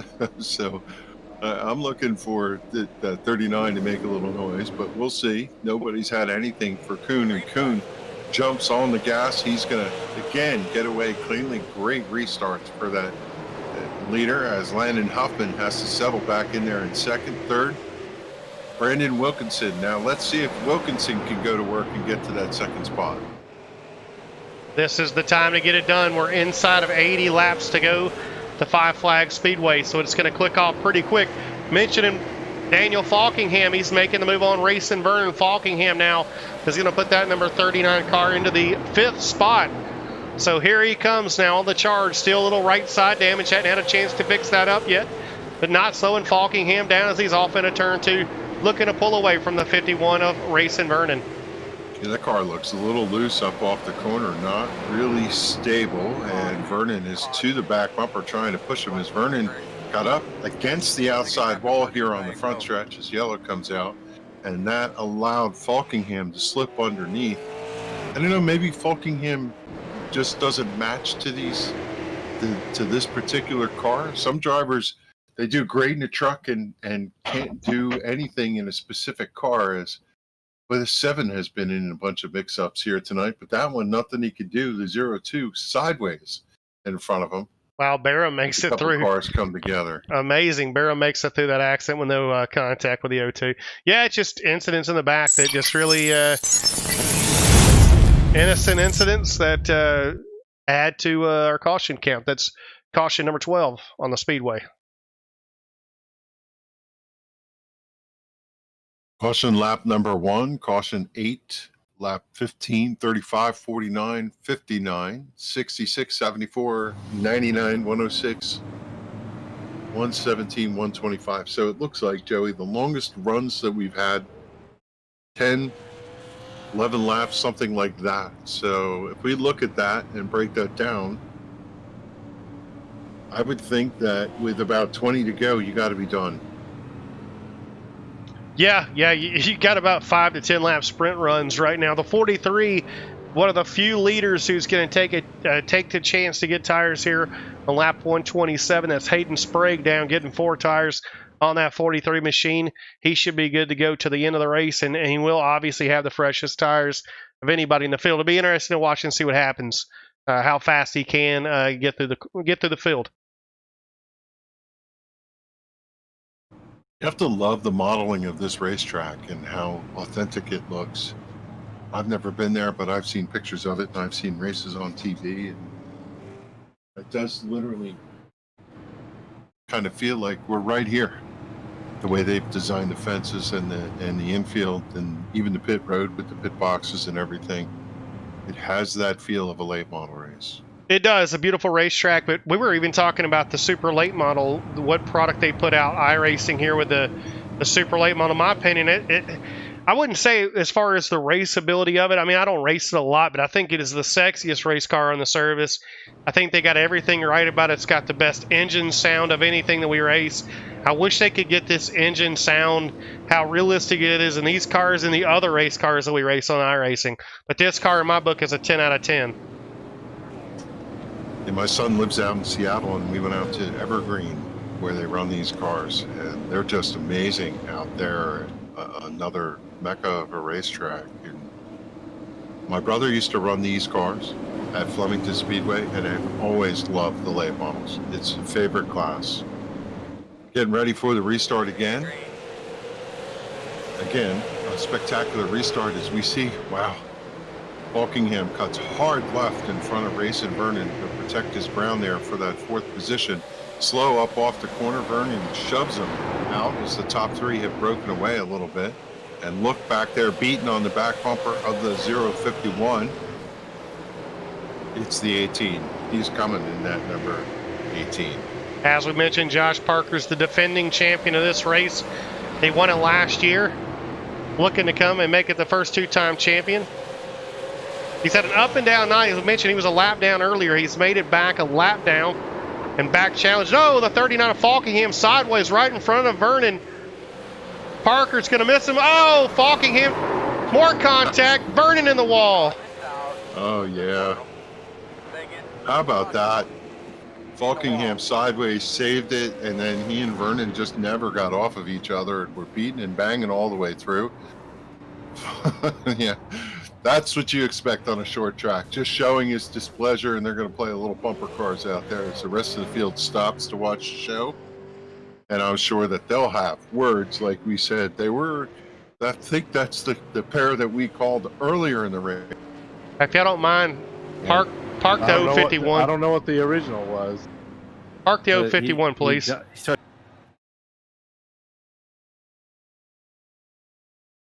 So under caution here for lap 134. This is caution number 13, lucky 13. And I believe that the race officials are going to have a discussion with those two drivers to make sure there's no retaliation carried on. Yeah, looks like the 02 is Shannon Wood on pit road racing in Vernon. I believe he is. I want to think that is obviously something we don't take here lightly. So I believe the 51 racing in Vernon has turned his last lap of the night. He is on his way back home. Yeah, and to me, it's easy for us to say sitting up here in the booth watching the race, but that looked like a racing incident. And I know Fulkingham, this stage of the game, was trying to protect his ground, but he did not seem to have a car as fast as Vernon, and Vernon was just all over the back bumper. Who's the beneficiary of this? The 18. The 18 of Josh Parker was able to clear those two cars, but Brandon Wilkinson snuck underneath. And you have Landon Huffman up there in the number 75. So how did Huffman sneak through? I must have missed that. Yeah, I think Huffman's been there. The front three have kind of been right there together. Josh Parker, as you mentioned, what a move he made, missing that tangle on the back straightaway. Now Parker's up to the fourth spot. Ricky Harden, believe it or not, in the fifth spot. Thomas O'Leary up to sixth. Elliot Henderson 7th, Austin Till 8th. Eric Arnold, the 21 car. We've seen the 21 in so many accidents. He's 9th right now. And Justin Bullock in the rounding out the top 10. Fulkingham, after that incident, he's going to drop to the 19th position, last car on the lead lap. A car we talked about earlier who did make that pit stop, the 43 car, Hayden Sprague, is up to 11th spot, the freshest tires of anybody on the racetrack of the leader. So it'll be interesting. He's made a good move, good charge here. We'll see what happens here as the green flag comes back out. Kuhn hops on the gas again, and he heads off to turn number 1 with a comfortable lead. They're side by side for third with Parker to the outside. He's going to look to see if he can get down into the racing group. He's going to be able to do that as the front 6 settle nose to tail. Riding with Elliot Henderson in the 7th position. Good recovery for that number 37. Is Toyota running back there. And again, the yellow flag going to come out over the field.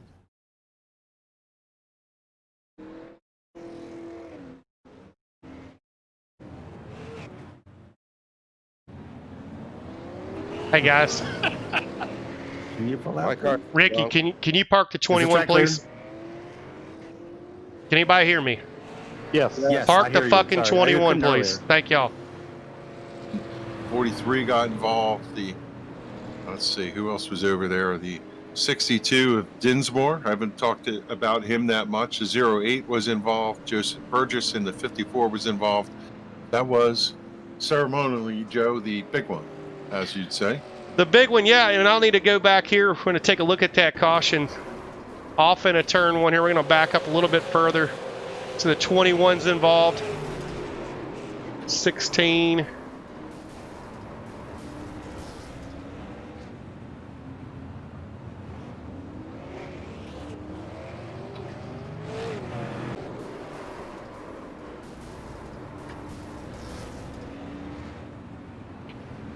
Take Sounds like one the more race look at. officials are having a conversation with some of these drivers, asking them to just kind of settle things down. There's a 16 off the front of the 08, and the 08 just down in front of the 43, and that was the car we were watching, Hayden Sprague, who had the fresh tires, hard contact with the front of his car. He's going to move up the track, more contact with Jake Goodwin, and then the 43 is going to continue onto the inside of the racetrack here. Looks like he's going to save the car, but he is going to have some right side damage on that race car.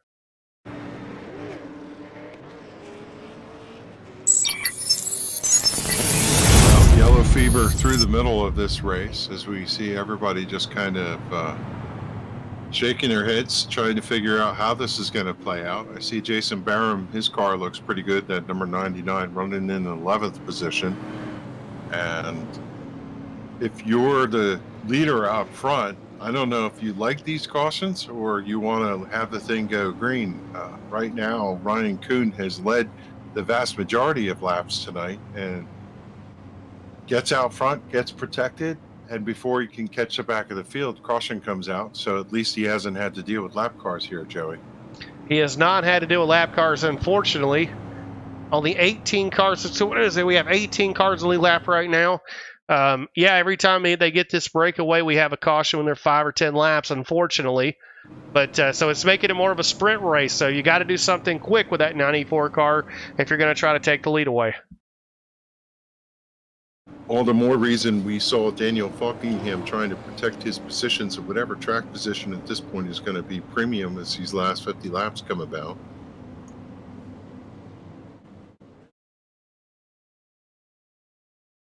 Race officials having a pretty detailed discussion with these drivers, trying to get them to settle down, trying to get them to get some green flag laps going here. As they did call a single flag or a single file restart here.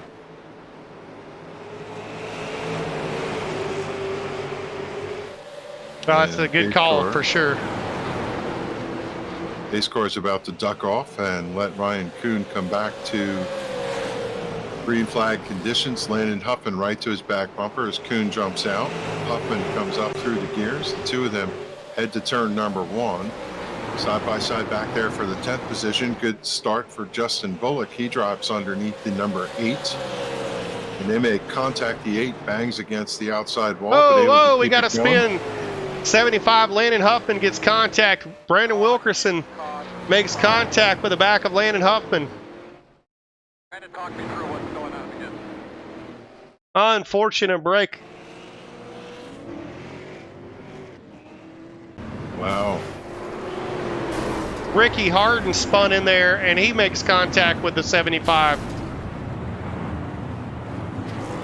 Yeah, 75 just broke loose going in. He was so low that he clipped the cone sitting there. That prevents drivers from having a problem coming off of pit road. That's how low he was. And I guess when he got onto the apron, it unsettled the car. Josh Parker makes a little contact. Ricky Harden in the back of Parker. Just a chain reaction right there. Nowhere to go. And look at this hard impact to the left rear of the Landon Huffman machine from Ricky Harden there.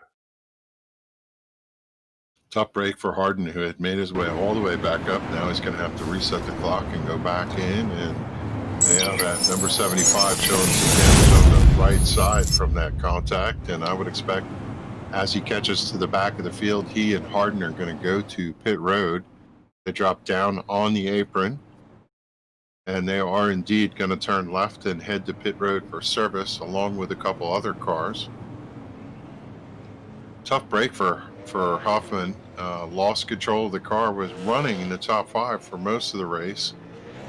Never know, though. This could mean fresh tires and a reset for him, and we'll see whether or not he can make his way back in as the driver pulls into his 3rd starting spot pit stall.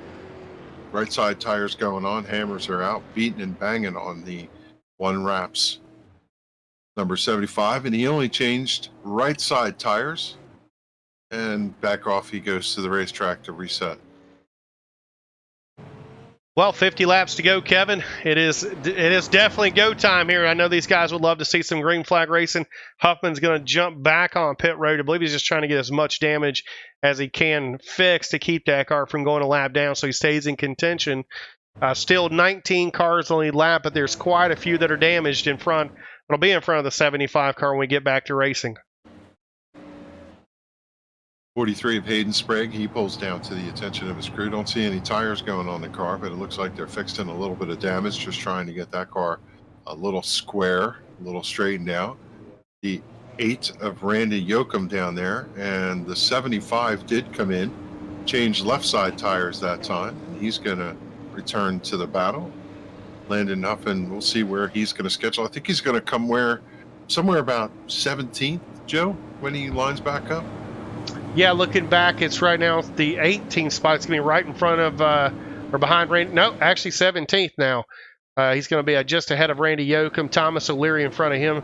O'Leary's got some damage. Of course, the 7 of Colin Matthews damage. So Landon Huffman could be in a great spot here with these fresh tires. Green flag. Yeah, the 15 of Ricky Harden, he came in and he lost a lap in that exchange as Huffman comes up to gas as the field heads off to the back straightaway under green. And see battle back there about the 10th or 11th position. Everybody else single file out in front of them as trying to get some laps in here. And we see 21 of Eric Arnold underneath the 24 of Jake Goodwin back there for that 10th position. Nothing changed up front. Continues to be Ryan Kuhn, but now look who's in second. As the 24 is sideways here on the front straightaway, he's able to hammer the brakes, catch it.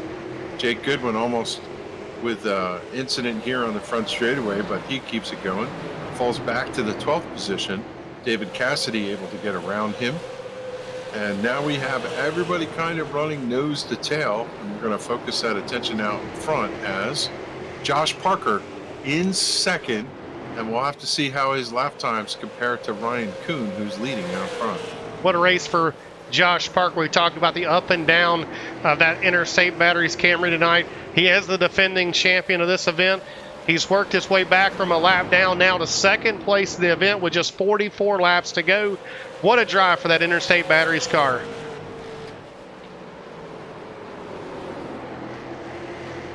(16.547's lap time for Josh Parker last time by. 4.78 out front for Ryan Kuhn.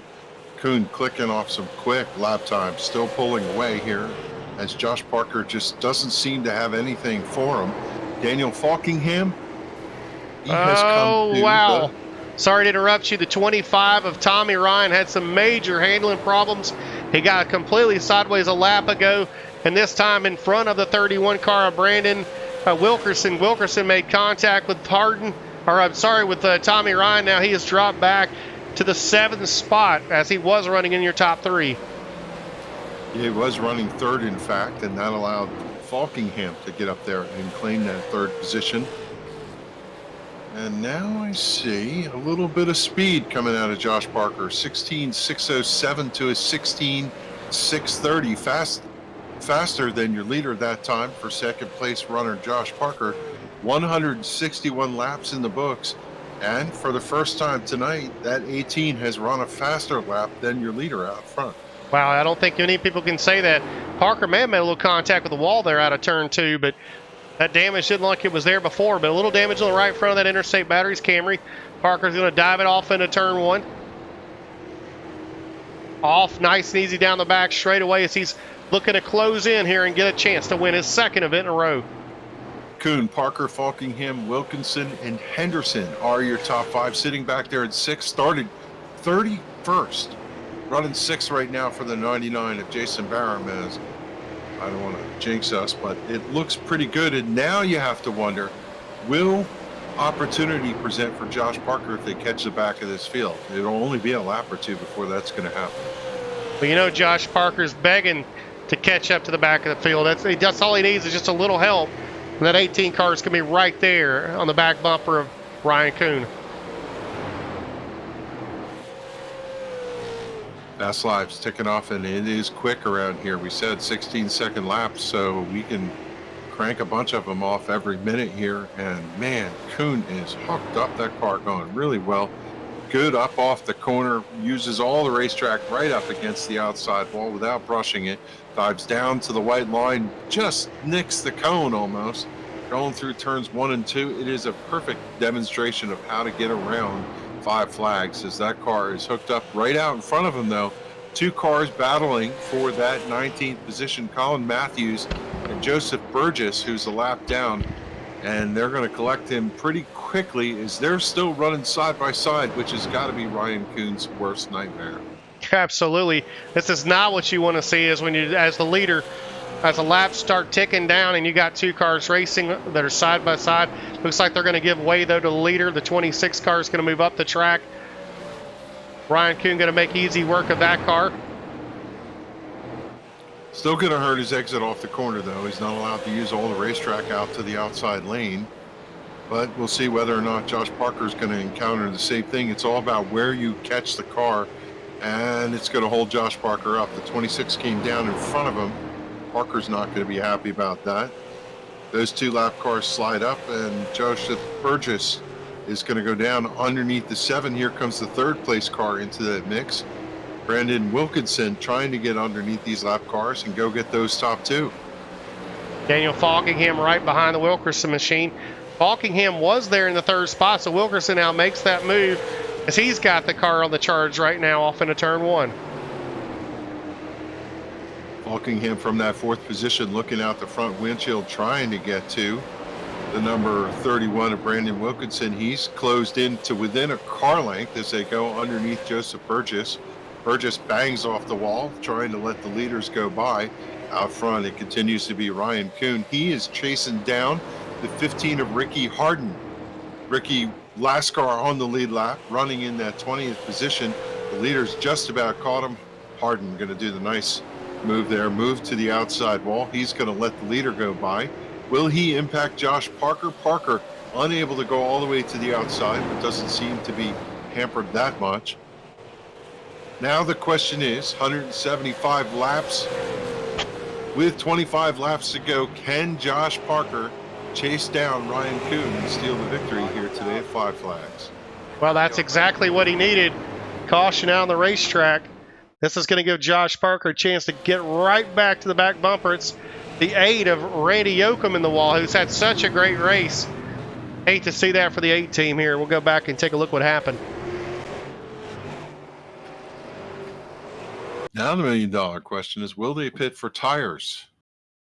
I would think probably not. There's contact there on the back straight for Yoakum. Off into the grass he goes. Well, that's been answered. Your leader ducked in, and your 2nd place car, Josh Parker, stayed out. Wow. How about that? Is there bonus money or something on the line that we don't know about? I don't understand the move, but Ryan is fast enough he can drive back through the field, but with only 24 laps left and the fact that you're only getting short runs, that's a very scary move right now for the 72 or the 94, I should say. 4 tires and fuel for your leader and the number 94. And Kuhn, service is done, and he's down and away. Comes back to the racetrack, and we'll have to see where he lines up. But with 20 laps or so to go, does he have enough time to drive his way back with fresh tires, or will that strategy bite him? And I think he's going to be in a good place, because I have a feeling he's going to be pretty far up with fresh tires. Yeah, I'm looking right now as it goes through. I mean, Landon Huffman showing in the 7th spot right now, Ryan Kuhn 8th. But it looks like you've got the 24 and the 42 on pit roads. They could be right there in the top 5. So, yeah, they're way smarter than we are, or at least I am up here in the booth. I'm watching Randy wreck. I had no idea what was going on. If I think about Josh Parker, if you can't beat him, do something different. That's the motto, is it not? And he was having a hard time trying to run down Ryan Kuhn, and he's running the opposite strategy, but yeah, sometimes that is not going to work. As the good news for Kuhn, he came back with 4 fresh tires and fuel, and he's sitting in that 5th position with the fastest car on the track all night long. He's still got to deal with Landon Huffman, but you got 3 race cars in front of him that are not going to roll over for him, so that's going to be something to see. These new tires are going to definitely have the advantage up off the corner. Brandon Wilkerson right in front of them. This is going to be a heck of a shootout right here, Kevin. Old tires, new tires. I think the one sitting pretty has got to be Landon Huffman. You also look at Josh Parker, who was your leader. He took the outside lane on that restart, but I like the inside lane. So far, it's been the fastest way around, and Ryan Kuhn is fortunate enough to start in 5th position inside lane.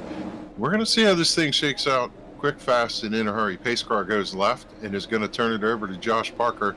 Parker jumps on the gas, and from that out position, he's going to maintain the lead. Yeah, he's going to jump down, but just barely. As contact made, the 75 gets pushed up. They're 3 wide on the back straightaway. Kuhn on the bottom. Walkingham jumps out.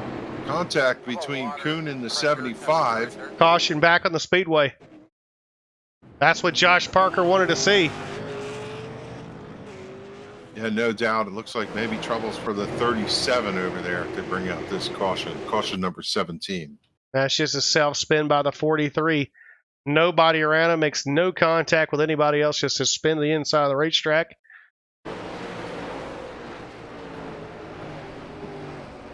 Well, that was interesting, and we get to do it all over again. Reset the rack, and I don't know. You looked at the contact over there. They were running 3 wide in Falkingham. I just said, I'm surprised he lifted. That's not a nature that I see too much from Daniel, but Wessel looked left, looked right, and realized they weren't going to make it through turn 3 over there. Well, a good save for Landon Huffman as he was knocked up the racetrack. He's going to come out as still sitting in the 3rd spot. If Parker takes the outside, he'll follow the leader coming to the green flag. Actually, I'm wrong. Wood had an incident just a little bit ago, lap 125, and he's going to get a lap back here. I think that's going to possibly put him back on that lead lap in the 17th position.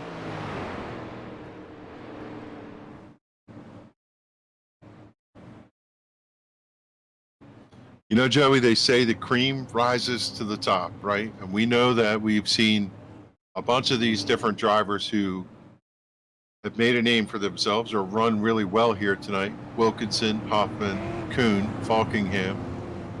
Tommy Rines had a great run all night. EJ O'Rourke, he's always there. I mean, now you see these drivers, they're your top 6, 7. And the question is, we have not heard much from Landon Huffman. Is he going to be the one to steal the victory here tonight?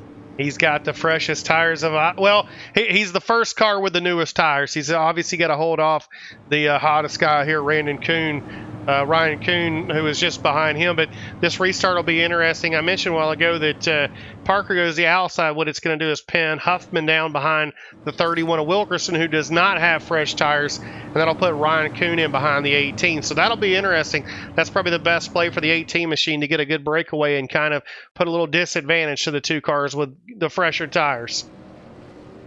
If you think about Josh Parker picking the outside lane, I think his goal was to run as hard as he could to the outside and dive bomb turn number 1 and see if he can get down to that low lane with the biggest arc possible, drive off of turn 2 and maintain the lead. This time, though, looks like he chose the inside lane for the restart. I would never make it as a crew chief, Harry. Parker, Wilkinson, Huffman, Kuhn, Falkingham, Tommy Ryan. They're your top 6. Pace car turns left. Going to turn the jump field for over to Parker. Parker. Parker gets a great restart. They're almost 3 wide for second. Still side by side coming out as the There's 31 the move. tries to come down. Ryan Kuhn is just in trouble back there. He's trapped on the outside of the racetrack. It looks like Daniel Falkingham has now made his way around him. So this one right now goes to the hand of Landon Huffman now as he's second. Working the back bumper of Josh Parker. He's going to look to the inside of Parker going in turn 3. Nothing there. It's just a matter of time now. A little contact made. Huffman to the inside. Landon Huffman to the lead here late with only 13 laps to go. And the 31 of Wilkinson able going to follow through. Josh Parker's going to tuck back in there to 3rd position. Just a little tap to that left rear quarter panel. Open the door for Huffman to drive through and Wilkinson to follow. Here comes Ryan Kuhn in that 4th position. He's cleared Daniel Falkingham. He's right down to that bottom line. Got a good run up off of turn number 2. And he's to the back bumper of Josh Parker, looking to see if he can get up there and contest with your front 2, who have driven away a little bit. Josh Parker, the tire's just giving up, but what a hell of a try for that 18 car tonight. Brandon Wilkerson right there on the back bumper, Landon Huffman. He almost made contact with him out of turn 2. He seems to have the better race car right now than Huffman.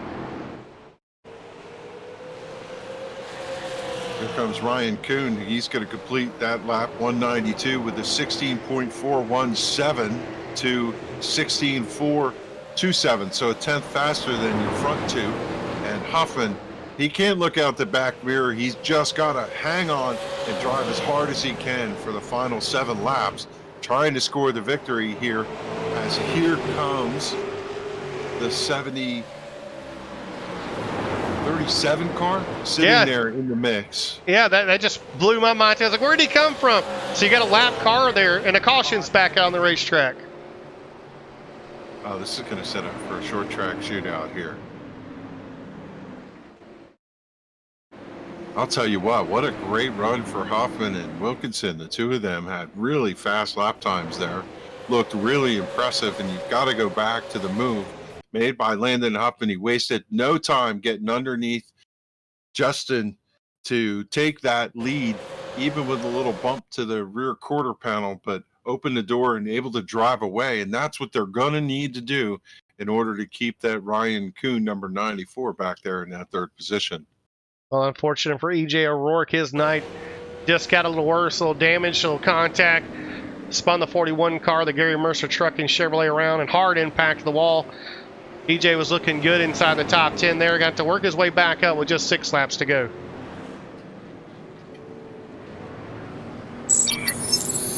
Behind the pace car over there at turn number 2. So Lucky Dog's going to come around and circle the racetrack. And now these drivers are going to look in the rearview mirrors, trying to size up the competition right behind them. They know it's go time.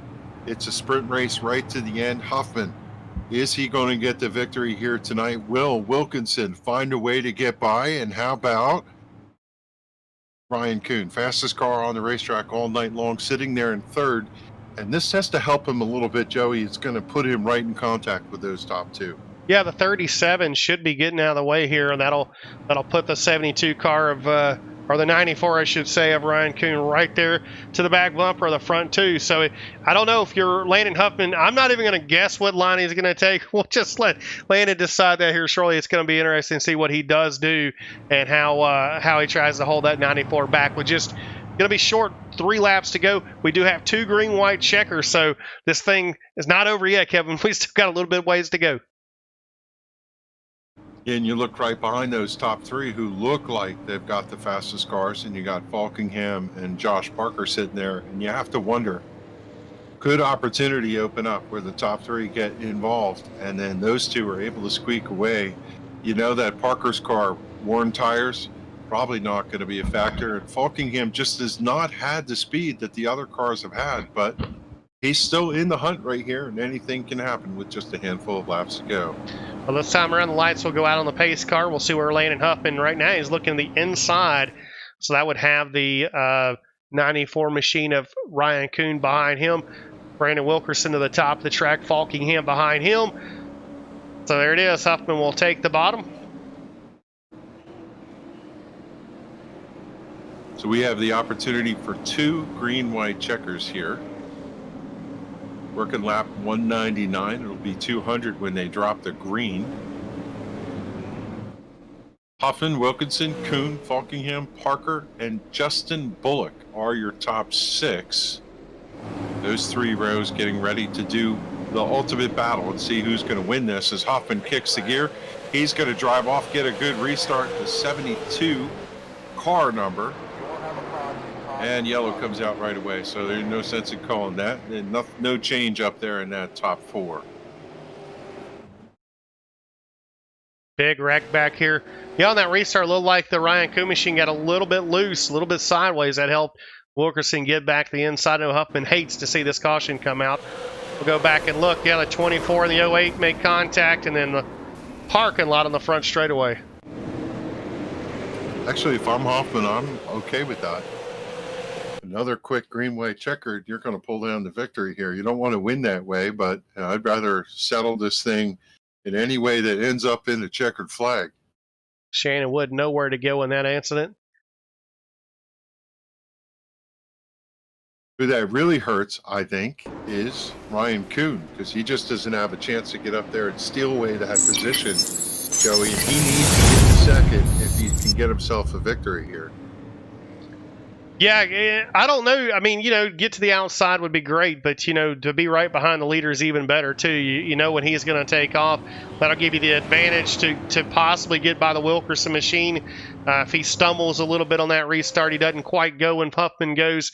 So it'll be interesting here. That's how he's going to have to do to get around the 31 car. It's all going to be in the restart for Ryan Kuhn.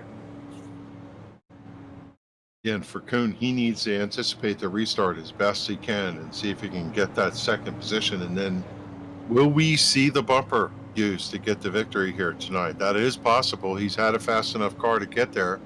We saw a little bit of muscle from Huffman moving underneath the Josh Parker car. to get the lead. Now the question is, will someone repay the favor here? As they come around here, this is it. We're going to go back racing, and the next flag will decide it here at Five Flags. It's been a caution-laden race, but still competitive, and we have at least 4 or 5 cars still in the running here for the win as we get to our final green, white, and checker. 17 cars the lead lap. We've got looks like about 20 cars still on the racetrack, so attrition has been high. We've got quite a few cars out early. Dwight Beverly, is he still our Headache Award winner tonight, Kevin? That's an interesting question. As I look back there and see some of the other drivers who just had nothing but bad luck, I think of like Ricky Harden. I don't think Ricky's caused anything, but his name comes up quite a bit in a couple of these incidents. So, yeah, I don't think Ricky would mind taking some of DJ's money either. yeah, so Ricky Harden, he's got my vote. His lights are out on the pace car, come out of turn number 2, getting ready to decide this thing. And the question is, will Huffman be able to sneak away and get the victory, or will someone else come up there and mount the challenge? Good run for Huffman out, and the 31's able to come down and cover that second position. Huffman runs down into turn number 1. He's half car length up, but good speed up to the back straightaway. And the front 3 are running nose to tail as they come down through turn number 4 to come to the front straightaway for the white flag. Huffman looks pretty comfortably out front. Doesn't look like Wilkinson's able to close the gap and get to the bumper. Huffman up off the corner right to the backstretch wall. Out of turn number 3. Here he comes out of turn 4. Car length lead, and Huffman, Landon Huffman, sideways bangs the fence. His cars are scattered everywhere, but he is going to take the victory here in the second annual Derby. Unbelievable turn of events to come up there and steal that race. It's Great over. race for Landon Huffman. Absolutely great race, great call on pit road, and to make that move and to get around the 94 there on pit road, that's what brought it home for Landon Huffman. What a great finish, great win. Comes home and steals it from the Sim500 guys as Landon Huffman burns it down the front straightaway. Heartbreaker for Ryan Kuhn. He had the fastest car all night. Josh Parker, he was there trying to get his second in a row, but unable to do it. And Landon Huffman shows what we talked about. You could have a dominant car all night long, but in the end, somebody else is going to come and steal the check from you. And Landon Huffman going to come away from the victory here tonight at Five Flags.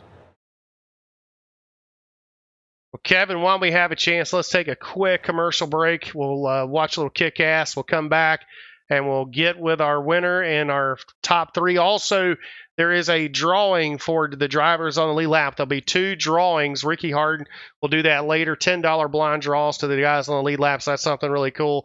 Again, Patriot Fire, DJ Beverly, and Randy Yoakum. But here's a quick message from Kick-Ass Beef Jerky.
Have you seen my kick-ass subscription box anywhere?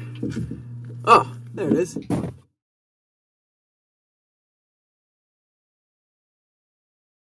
Well, Kevin, it was a great race here tonight. We're trying to catch up with some of the guys. It looks like most of them are not in the Discord here, so we may get out here a little early tonight, it looks like. Yeah, here the sim racing officials talking to the drivers, just asking them to hop over here so we can get a quick interview. But you have to go back and kind of replay that race. It was brutal. It was tough. They they gave no quarter all the way through, but in the end, surprised to see Landon Huffman came from nowhere to steal the victory here today. I don't know if he considers it steal or whether he just ran the race that he was looking for, but I would have put money on Ryan to get the victory here as strong as that car was, but just didn't seem to have the speed right there at the end. Or time, apparently. There's Crash. I don't know who Crash is. You want to bring Crash up? Yeah, let's see if we can get a... Hey, welcome to Sim500 Network. Who we have in here?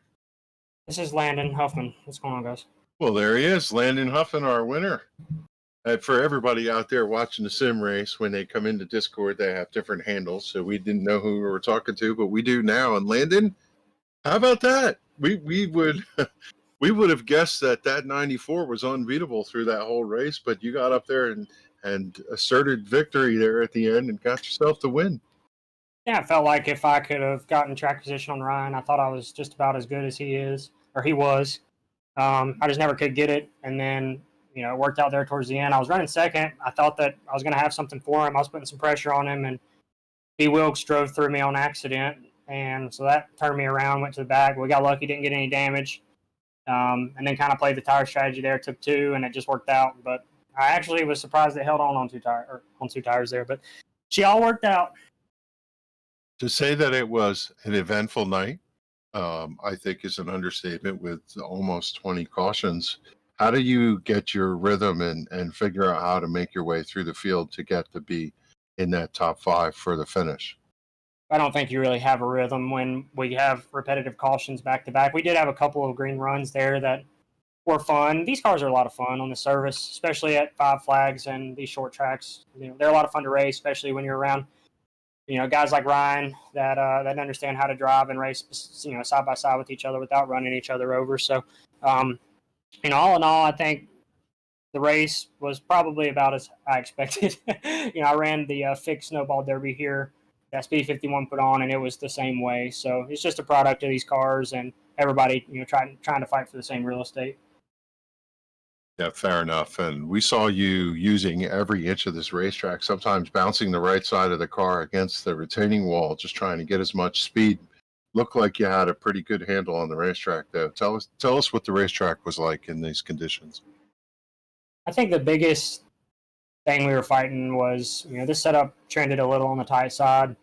And then, we started with 12 gallons of fuel or whatever. So it wasn't a full fuel load. So we kind of got to play with that while we were pitting, and I messed around. At one point during the run, I didn't take fuel when I took tires, and it made it really tight. So that last pit stop, when I took two, I just put like 4 gallons in it. That helped it turn enough to, get up off the corner there at the end and make it happen. You chose the inside lane. We saw Josh Parker choose the outside lane in one of those restarts, and you just turned the car and drove off and had a good restart. Was that a key factor in the win, or do you think it was just the right place to be is on the inside? Yeah, I think the inside is the preferred groove here. I mean, you can hold somebody down on the top, but you really have to get a good restart. Josh was on older tires, so I think he was just trying something to see if he could at least maintain, the lead until another caution came out. But once I got under him, he pinched me pretty hard there on the second to last restart, third to last restart, or whatever. But it just kind of worked out. I knew we were going to be. I knew it was going to be hard for Ryan to get around us, once we played the strategy. And then, obviously the cautions helped. If it would have went green there, I don't know. I don't know how that would have went. So it worked out for us in the end.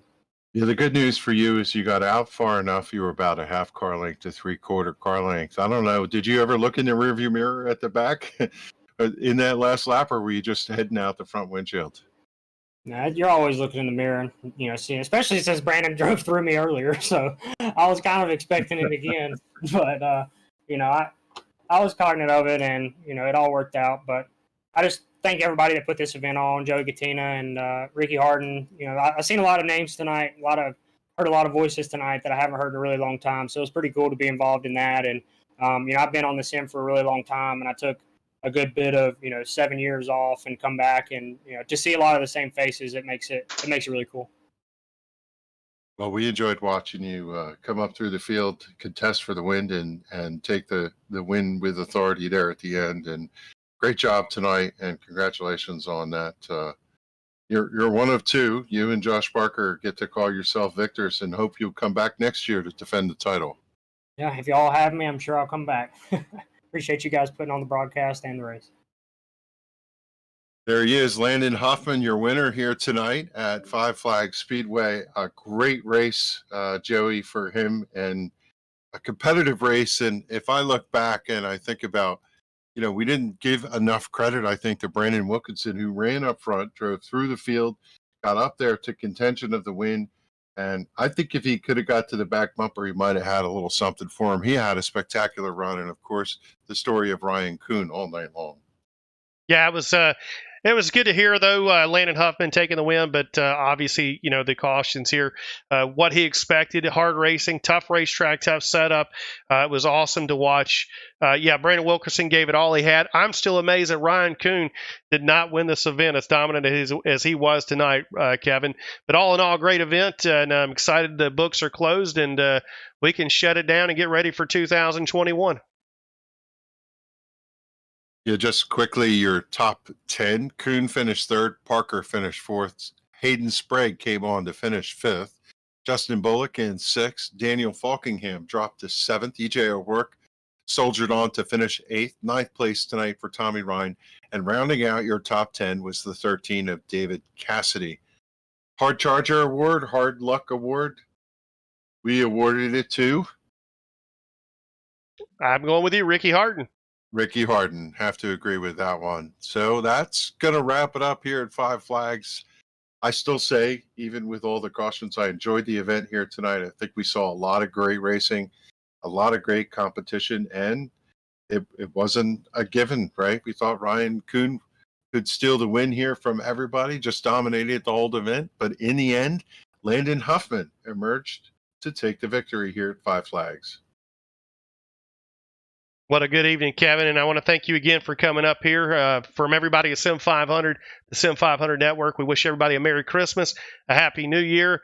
Tune in. I think our next event we have coming up over the off time, we're going to do the Nemesis Lab ARCA series. We have racing on Wednesday. We've got 3 races that we'll have broadcasted, kind of a tape-delayed live broadcast throughout the off season, and then may have some 87 cars we'll do a couple of events with, but just want to wish everybody a happy holiday and be safe out there. Kevin, you as well, and appreciate all you do. Thank you.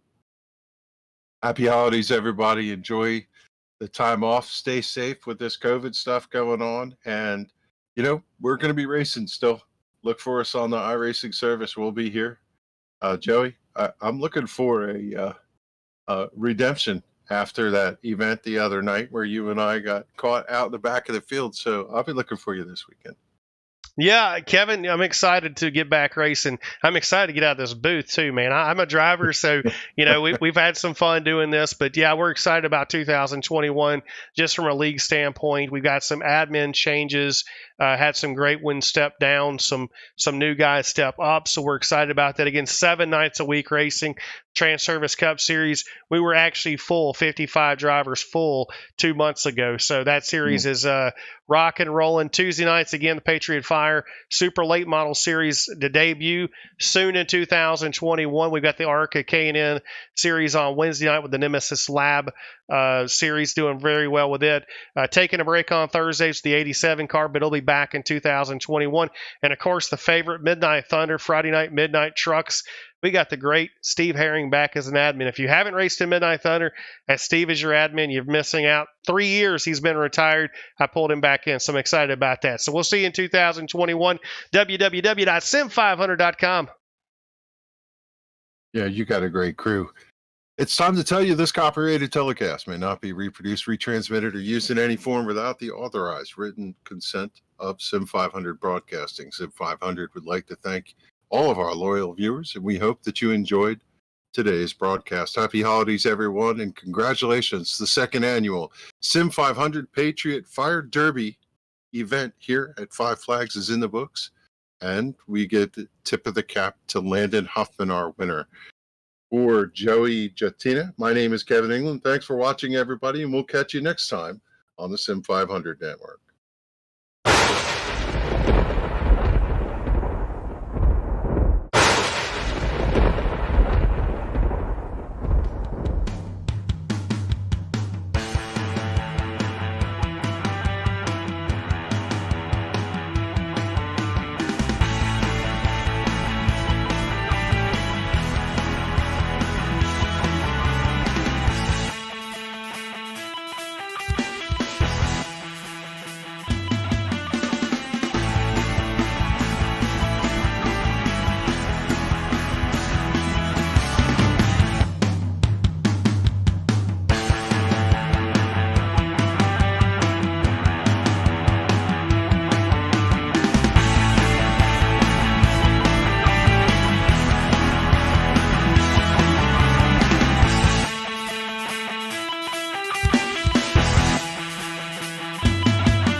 Have you seen my kick-ass subscription box anywhere? Oh, there it is.